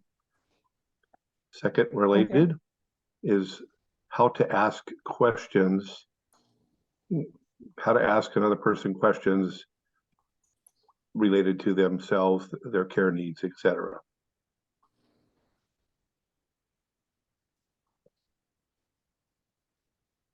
Great, thank you. I'm going to move my cheat sheet up here so you all can see what I'm typing.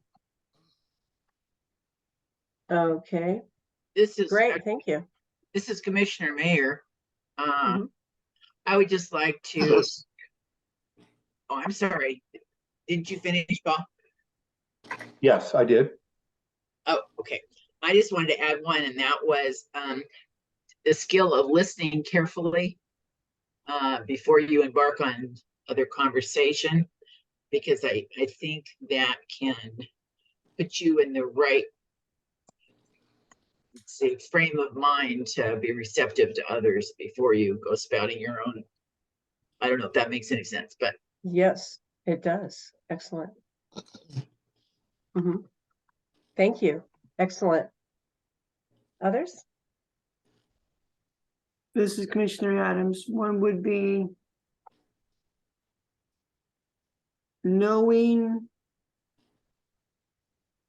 something about what para and quads are.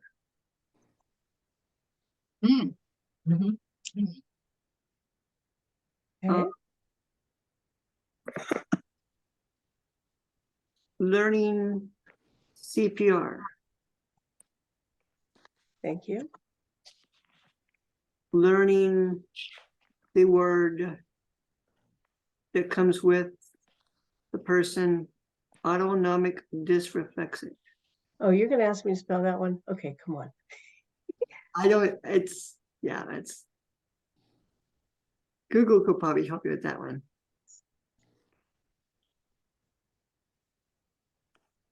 Okay, I will look it up. Oh, man. Okay. No suggestions. Okay, I will look it up. I know which word you're talking about.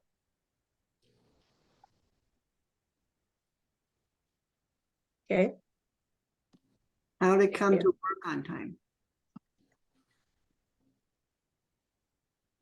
And the reason Okay. why it's, Thank- And why it's important.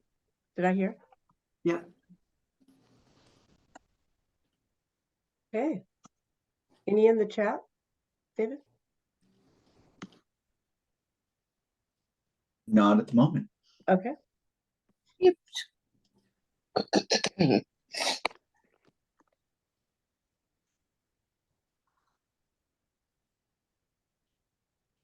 And anyone in the group is welcome to add it. You don't have to be a commissioner. Anyone can add. Marcia's got her hand up. Oh, go ahead, Marcia. Hi. You don't have to raise your hand. Just throw it out. I can't really see your hands. Oh, okay, I'm raising them above my head. No. I'm just concentrating on my documents. Yeah, Okay. I'm trying to form this still.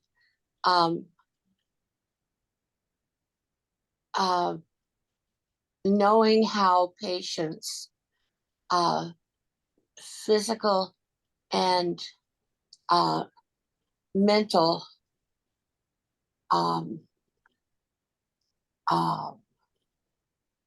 information may affect their responses in real life. Physical and mental? Or mental, emotional.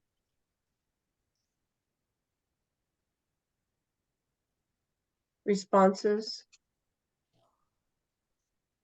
May affect their responses in real time. Okay. In other words, if you ask the patient to, if you just tell the patient to, I'm just making this up, to calm down, and you do not have knowledge that they may be having a panic attack, they are unable to pull their emotions. I'm just rambling. Yeah, they're unable. You're right, right. That's not Unable to pull in their emotions. Well, you could make and it you worse may by heighten their panic attack. right. You And can you actually make won't it have, worse. and the provider won't have a clue and think the consumer is not listening.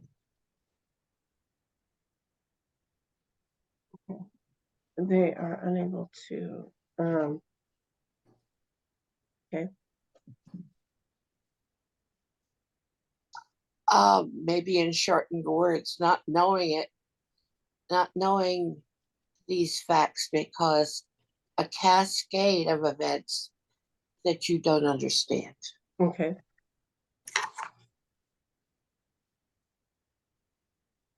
I don't know if this makes any sense, but to de-escalate a situation, learn how to de-escalate if it becomes, just to kind of reduce the tension in the air. That's De-escalation. helpful. Yep, Oh, yeah. yeah. Okay, very good. Thank you. I have a comment from Paul.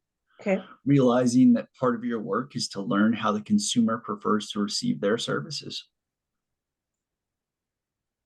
True.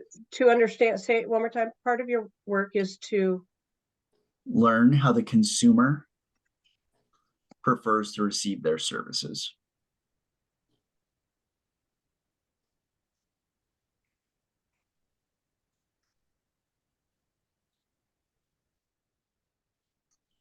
okay, great one. Thank you. All these are excellent. Thank you. You've got some new ones on the list that we haven't seen in the other groups. Here's, and this is Commissioner Adams. I don't know if some state providers deal with this or not, but Okay, with the okay. number, but what's the steps? What are the steps that you take when dealing with oxygen tanks? Or a consumer that's on oxygen? Steps, oxygen tank use, oxygen tank usage. Okay. All right, I think I've used up all my time. Correct, Heidi? You can add on that oxygen tank usage. Mm-hmm. Be alert for when refills are needed. Okay, Yeah, that's a good point. okay. Thank you. Okay. All right.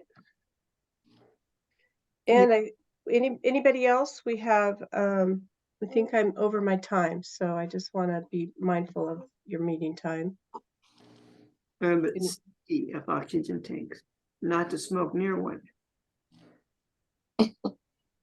Yeah, that's a good one. Thank you. Okay. Any others you want to add? This is an excellent list, and I really appreciate your time today. Thank you for letting me be here and share and do this exercise with you. It's very helpful for us. We appreciate you. Thank you.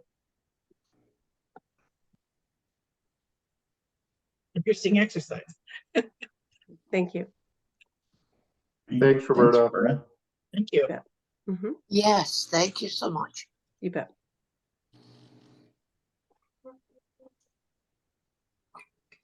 Okay. David, it looks like you might be on. For a Did vote you today. Committee recommendations? Where's my screen? Come on. Oh, I never got mind. it, Heidi's David. got it for me. Good job, Heidi. And I did send this out in an email to the commissioners a few days ago. So Yes, thank you. So I hope all of you had time to look this over. This is a recommendation. It comes to us from the comes to you all from the DDMH committee. They've been talking a lot about emergency respite care backup and what that means and what it should look like. And so they have some recommendations for some changes and adaptations that maybe we can push forward and push through to help make emergency respite care a little bit easier, especially for PSWs or consumers of PSWs and personal care attendants. Paul, really quick. Is this a revision of an existing document or policy or something brand new? It's a brand new recommendation that they've made, yes. So part of the role of the DDMH committee is to make recommendations that hopefully you all find beneficial and take up the recommendation to then move forward with it. George.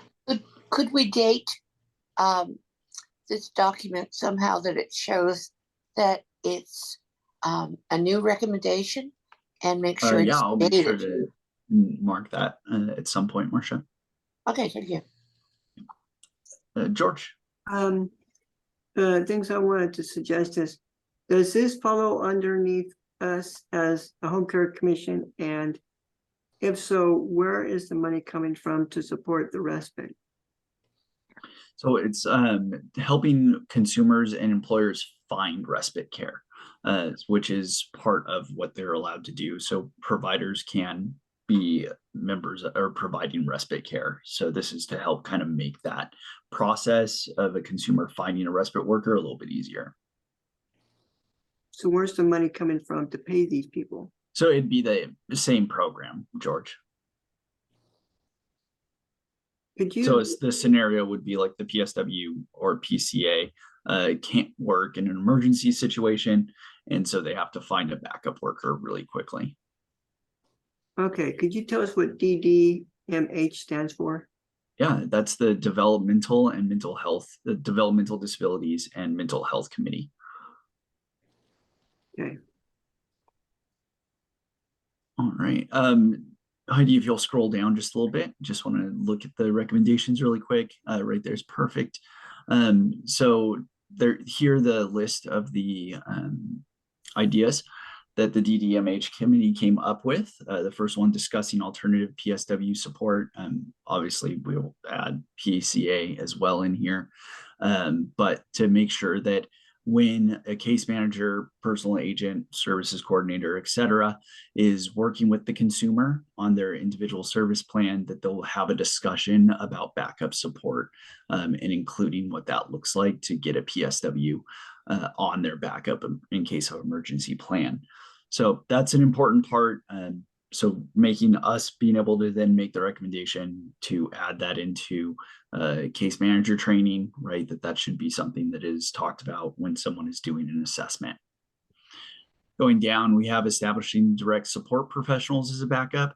This is that we recommend that if a person is using in-home services, living in an area where there is an agency, that they might be able to then employ backup support as DSPs, talking with the case manager, right, to help facilitate that connection, because they may not be using the agency all the time. But if the PSW needs to take some time off or whatever reason, that the agency can then step in for the respite care. This third one is really cool, the ERC program information. So we had a great conversation today around ERC. Really appreciate Rebecca and everyone coming in to do that.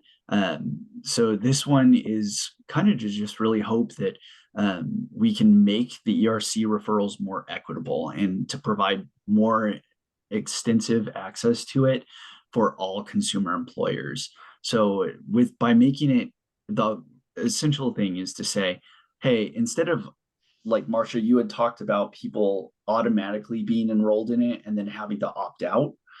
This instead says, hey, maybe we should have them, like an auto referral happens as soon as a case manager, personal agent, services coordinator, et cetera, gets a new client, they make an auto referral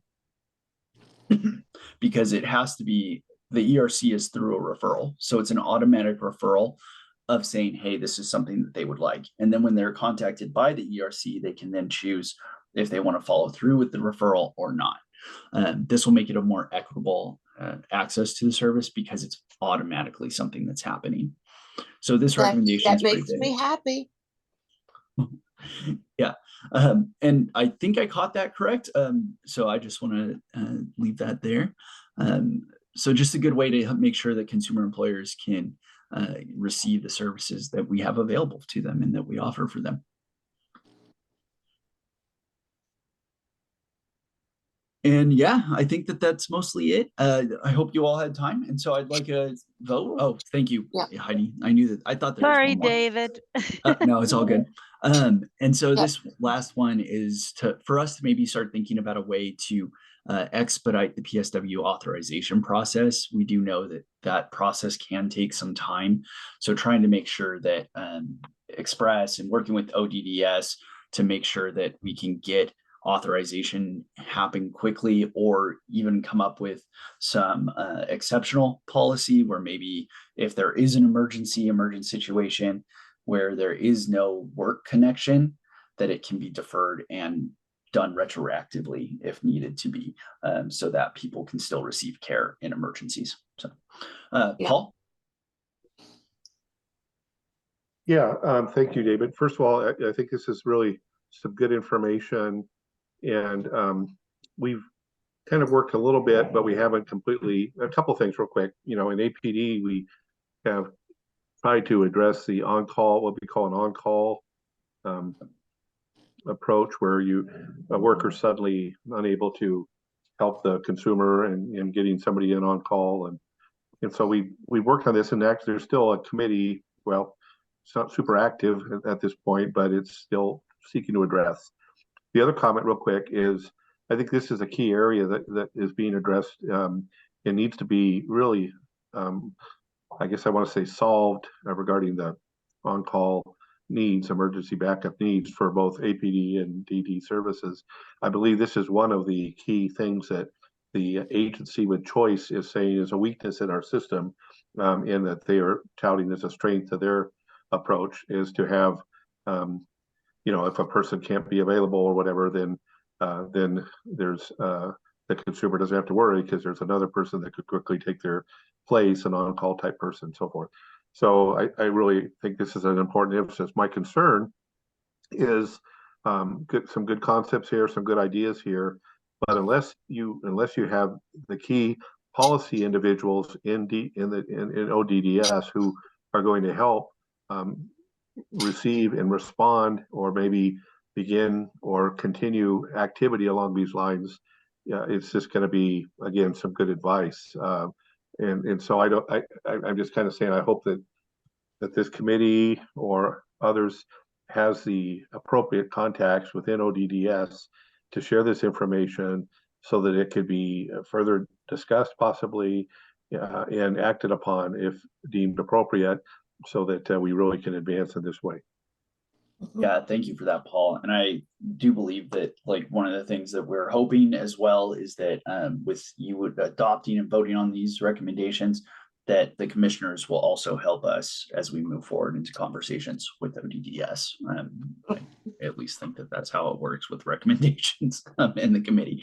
But yeah, Marcia, your hand is up. Yes, I'm agreeing with Paul, and the time for action, I believe, is immediately, if not previously in the past.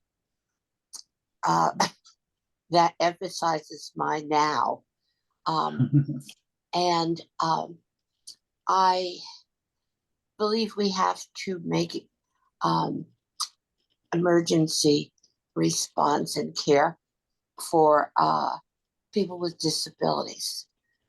And if it can't be done all immediately, perhaps we could work on people with enhanced medical needs and above as a phase 1, and then work on phase 2, which would be, I believe, a much larger group. So we could start somewhere, at least if we're very pressed on the time we have to get this rolling, and present a plan at the same time for phase 2. And there needs to be, when providing people with enhanced and above needs, I believe they need to send out people who are trained in that manner. So there may be a need for a special cohort, or to get them, to get all our ducks lined up in a row. You can't send out someone who has never worked as a home care worker and they've just taken the required orientations. They need to be a bit more familiar. Well, I could talk on forever. You all know that, so I'll press my button and lower my hand. There. Thanks, Marcia. George? Yeah, before we vote on this, 2 questions. One is, Is this going to be underneath the home care based agencies? And two, is this going to be a requirement or recommendation? Yeah, thanks, George. So again, because it's the Oregon Home Care Commission, we're only talking about in-home care providers. So we're only talking about personal support workers, personal care attendants, and home care workers. We make the decisions for those here. And then this will be something that is a recommendation that we move forward on. We can't make it happen right away, but we want to push for it. And so DDMH is saying, hey, there's this gap and we need to do something about it. And here's some recommendations for it. Okay, I'm just kind of wondering where the people for this job is coming from. If it's coming from the home care agency is what I'm wondering. Yeah, I mean, one of their recommendations is to say, hey, maybe we need to partner with agencies a little bit more for the respite care to happen. And so right now the problem is, right, people need respite care in case of an emergency, but they're having trouble finding providers to provide those services then. So how can we fix that? Okay. Marcia, I see your hand up. Yeah. Are the personal support workers that we wish to fulfill this paid at a higher rate or the same rate? Someone beginning entry, are they paid at the same rate as what we're expecting in this list? That is a great question. I am not 100% sure if there is a higher rate for respite, to be honest. I'd defer that to somebody. It looks like Roberta's answering. Rates are negotiated on a contract on the CBA. Yeah, so it would be the CBA rate for sure, Marcia. So it'd be our personal support workers, and then I don't know if there's a respite rate that's been negotiated in CBA. Okay, I was just thinking if it was, you could advertise a higher rate as a recruiting tool, but yeah. No. Thank you. Thanks, Marcia. Paul, your turn. Yeah, just briefly related to Marcia's comment, in some of the conversations we were having, it's been a while now regarding the on-call policy we were discussing. Yes, there would be a little higher rate, but also there would be a minimum number of hours. In other words, let's say a consumer has a need in the middle of the night or late night, and in a on-call person goes there quickly, somehow is contacted, whatever the system, goes there immediately, provides needed care. Well, they wouldn't just be paid for a half an hour or an hour, or maybe to address an immediate need or whatever. There would be a minimum amount of hours that they'd be paid for because they're responding off their normal scheduled hours to address an urgent need. So, there's all kinds of issues to get this program up and going, is my point. So part of it has to do with pay, the whole system to contact the person, and there's just a bunch of things here, but I think they could all be addressed and overcome. It's just a little complicated beyond what our system currently provides. Paul, thanks, Paul. Could we, who should we send recommendations about home care and for physical disability that's not in this document? Who should we send thoughts to? Are you referring, Marcia, to an on-call type policy like this one for APD? Is that your reference? Yes. Okay, I'd send them to Jane Ellen because she has this is a project she's been working on. This is one of her myriad of projects that she's initiated, and it's just kind of stalled a little bit, but that's not blaming anybody there. It's just stalled. But she would be the one you could reference the fact that you could even attach this policy possibly if that's all right. I'm not giving you authority to do that, but if that's all right, attach this document and say, if there's a concern that in APD we advance some type of a on-call or respite program, any just leave it with her, and then she'll get back to you. But that's something that that she would be able to address, and it's a concern that she's directing.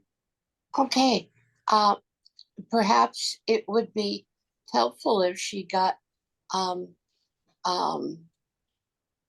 many suggestions from people that are involved with the APD end of it, with not APD, with the home care end of it, to know that we were actively thinking about one of her priority projects.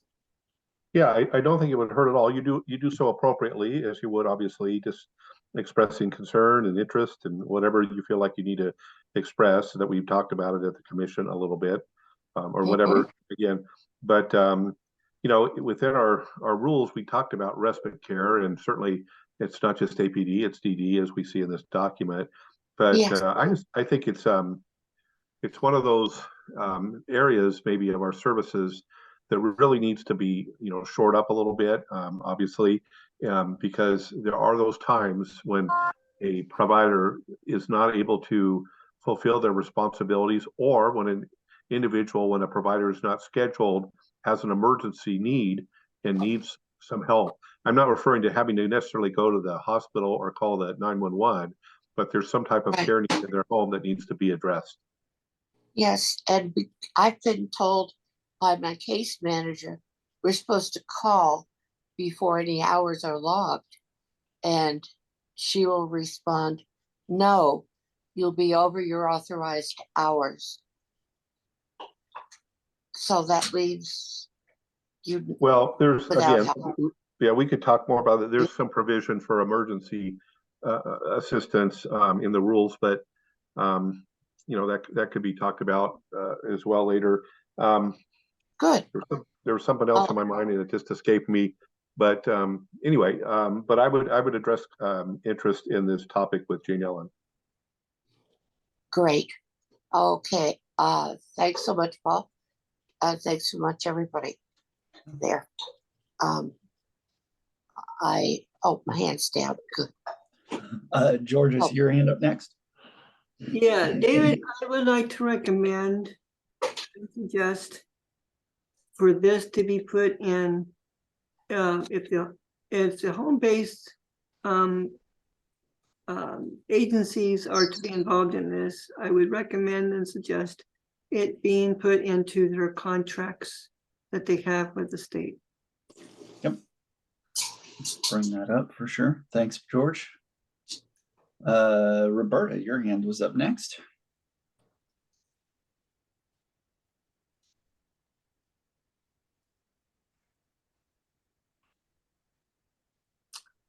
Hello. Roberta. Hi, sorry about that. Yeah. Yeah, let me put my hand down. So I'm not sure the history of the creation of this. I wasn't present during it, but my question is, you know, I think sometimes there's policy analysts in the committee, but I mean, would it be beneficial to have someone at the commission meeting to kind of review what's currently in policy or the current program for ODDS with their policies and with their program practice comparison? I mean, it sounds like there are people at the DDMH committee who feel that there is some gaps, but you know, are we talking about is there analysis already done? Is there data already done? I mean, before, are we talking about policy changes? It sounds like a really large undertaking to me when you implement a statewide program of change of this large of a system change. You know, it seems like it, and I think it's valid. I'm not saying that, but what I'm saying is what's currently the program, is it in, what is the policy? Is there someone in operations at DD who could come to the commissioners meeting and explain what the current policies and practices are? do they have data on where it's falling short, et cetera, that kind of thing? Is that something that is maybe should be considered or something? And like George mentioned, well, what about put in the contract? Well, what is the, I mean, looking at those contracts, it might already be in there. I don't know. I just want to share that. Thank you, Roberta. Hi. Paul, you're next. Yeah. Yeah, just, I believe we're missing a commissioner on our commission from ODDS. I think that would be part of what she was referring to. If we had that representative on our commission, they would maybe be able to help. Good point. But it is a good point. This is a large undertaking. It's an important one, but Roberta's correct. This is this has a lot of tentacles that go different directions when it comes to really seeing this implemented. And then just real quick, I wanted to say, in a service plan, in an assessment that is done with APD, ideally, hopefully, regularly, the case manager is to work with the consumer to identify a backup plan in case of a natural disaster or if there's a sudden a worker is suddenly unavailable, et cetera. And where there will be other natural support help or other resources or people who can assist. So, an APD and maybe with DD, I don't know as well, there is an attempt at addressing emergency or urgent situations, but it isn't necessarily the on-call program that I was describing earlier, which would be much more robust in providing support for a consumer when they need it and there's no other resources available. Yeah, for sure. Thanks, Paul. And just to really clarify again, really quickly, like this is about recommendations and perceived gaps that are there. It's nothing to do with saying we need to do a policy change. What it has to do is saying, hey, we see this need and we'd like it to be addressed a little bit more robustly. So I just want to throw that out, that it's not for the change. And I do believe Shelley Reed goes to DDMH, and I know that they took over 5 months to do this. So I'm sure at some point she was there for it. I wasn't there myself for all of it, but Marcia? I feel it would be helpful when we have an idea flying through our heads that someone would help us to get an accurate mark of current policies, like was said, for actual legislation and the rules and what was statutory, so we know where it is, so we know if we need to have all those changed, or we need to work on who is really applying it and where the connectors might be. So we could invite them if we'd like to talk further, not necessarily about changing the rules, but seeing that they are equity applied. I can't say it straight. I need more coffee. Equitably applied. Thank you. Thank you. Okay. Yeah. And oh gee, I just lost my last one. But that's enough probably. Right. Well, thank you, Marcia. Thanks everybody for your feedback on a lot of this. And again, so what I'm asking for today is if you'll vote on it to take it up as a recommendation to, basically become advocates for helping this move forward into a change system. Aye. Aye, Marcia. Oh, We have to make a formal motion, don't we? oh, yes, that's true. Well, if you'd like, you want me to make an official motion? Sure. Okay. This is Commissioner Mayer. I vote to, I move to accept these recommendations. And George, you were about to.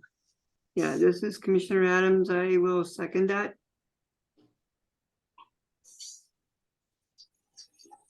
Okay.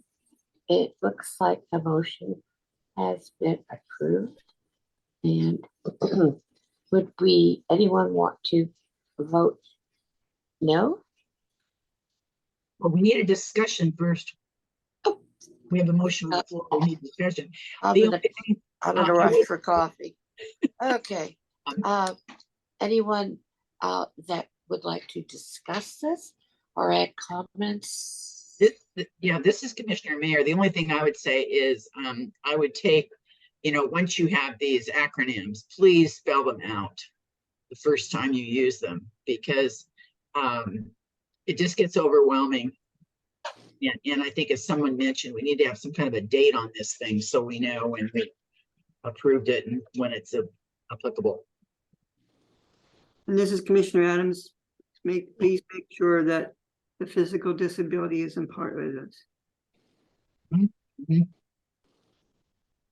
Yes, I feel it would be helpful to keep a log in the Home Care Commission of when we've approved documents and sent them forward. And I agree with you, Mary. Absolutely. Yeah, this is Paul. I think that that's a good comment about logging and then having a regular time to revisit, see if progress has been made. And as I mentioned again previously, some really helpful things here as far as the emphasis and focus of this document.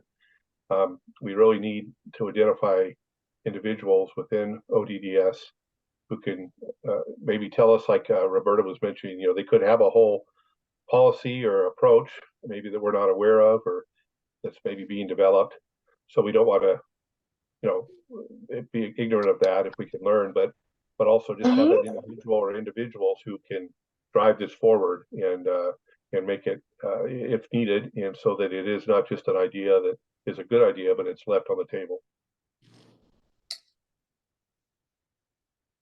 Wonderful, wonderful. Okay. And now we need to take a vote. Okay. Aye. Aye. Marcia, yes. Okay, it looks like yes has it, and the document is passed. Wonderful, thank you. I will make those recommended changes and obviously be mindful of the acronyms going forward, Mary, a bit more and doing all that. So thank you, all of you, and yeah. Thank you for presenting it. Yes. Like, yes, George? I'd like to tell everybody Merry Christmas and Happy New Year's. Absolutely. Same to you. Merry Christmas. No vote needed. Well, thanks, George. Can't believe it's this close to Christmas already. Oh my God. The year is flown by. I always tell people I'm ready, but I don't know for what year. So I might be ready for 3 years ago. Exactly. Yeah. Well, I wish everyone a healthy and meaningful year to come. Thank you. Thank you, Marcia. You too, You're Marcia. You too. Oh, I could use it. Yes. Oh, Ms. Chair, I would like to make a recommendation also. Is there a way we could ask Heidi and Jenny to make a list of meetings throughout the whole year of 2024 for us? I'll do that, George. Thank you. I Okay. did it last year too, but I think you were added on later last year. I don't know. But anyway, I will do that and send it out to the commissioners. And Do if you know other home care meetings that occur on a regular basis, that'd be helpful also. Like the training meetings? Yeah, Strategy meeting, The what? I'm sorry, Paul. the strategy committee or strategy meetings. Oh, those I send out. Those are just for the commissioners.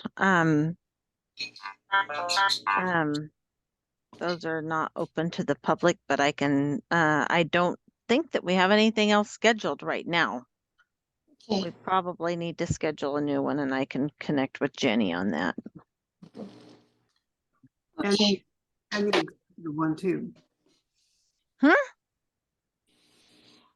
Are What? we in the executive one too, or is that what that is? The executive one, George, is for meeting about bargaining issues and the collective bargaining agreement.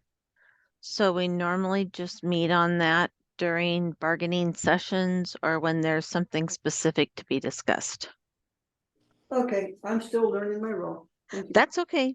Okay. That's okay. Do we have, Dave, do we still have the 28th as the workforce? Dave has, I just saw in chat that he had to jump off. So I Oh. don't know where he's jumped to, but he's not here. I have the 28th of December as a workforce. Are we still having that? Let me look, George. The 28th, let me look. Yep, it's a workforce development meeting from 1 to 2. Okay, Okay, Okay, thank you. thanks. you're welcome. Confirmation. Oh, Marcia, do you want to officially close the meeting? Yes, I will. Okay, I will say thank you to all and goodbye for now and to be continued. Thank you Okay, so much. goodbye. Bye. Happy holidays. You too. You too, Mary. Bye-bye. Likewise. You. Happy New Year.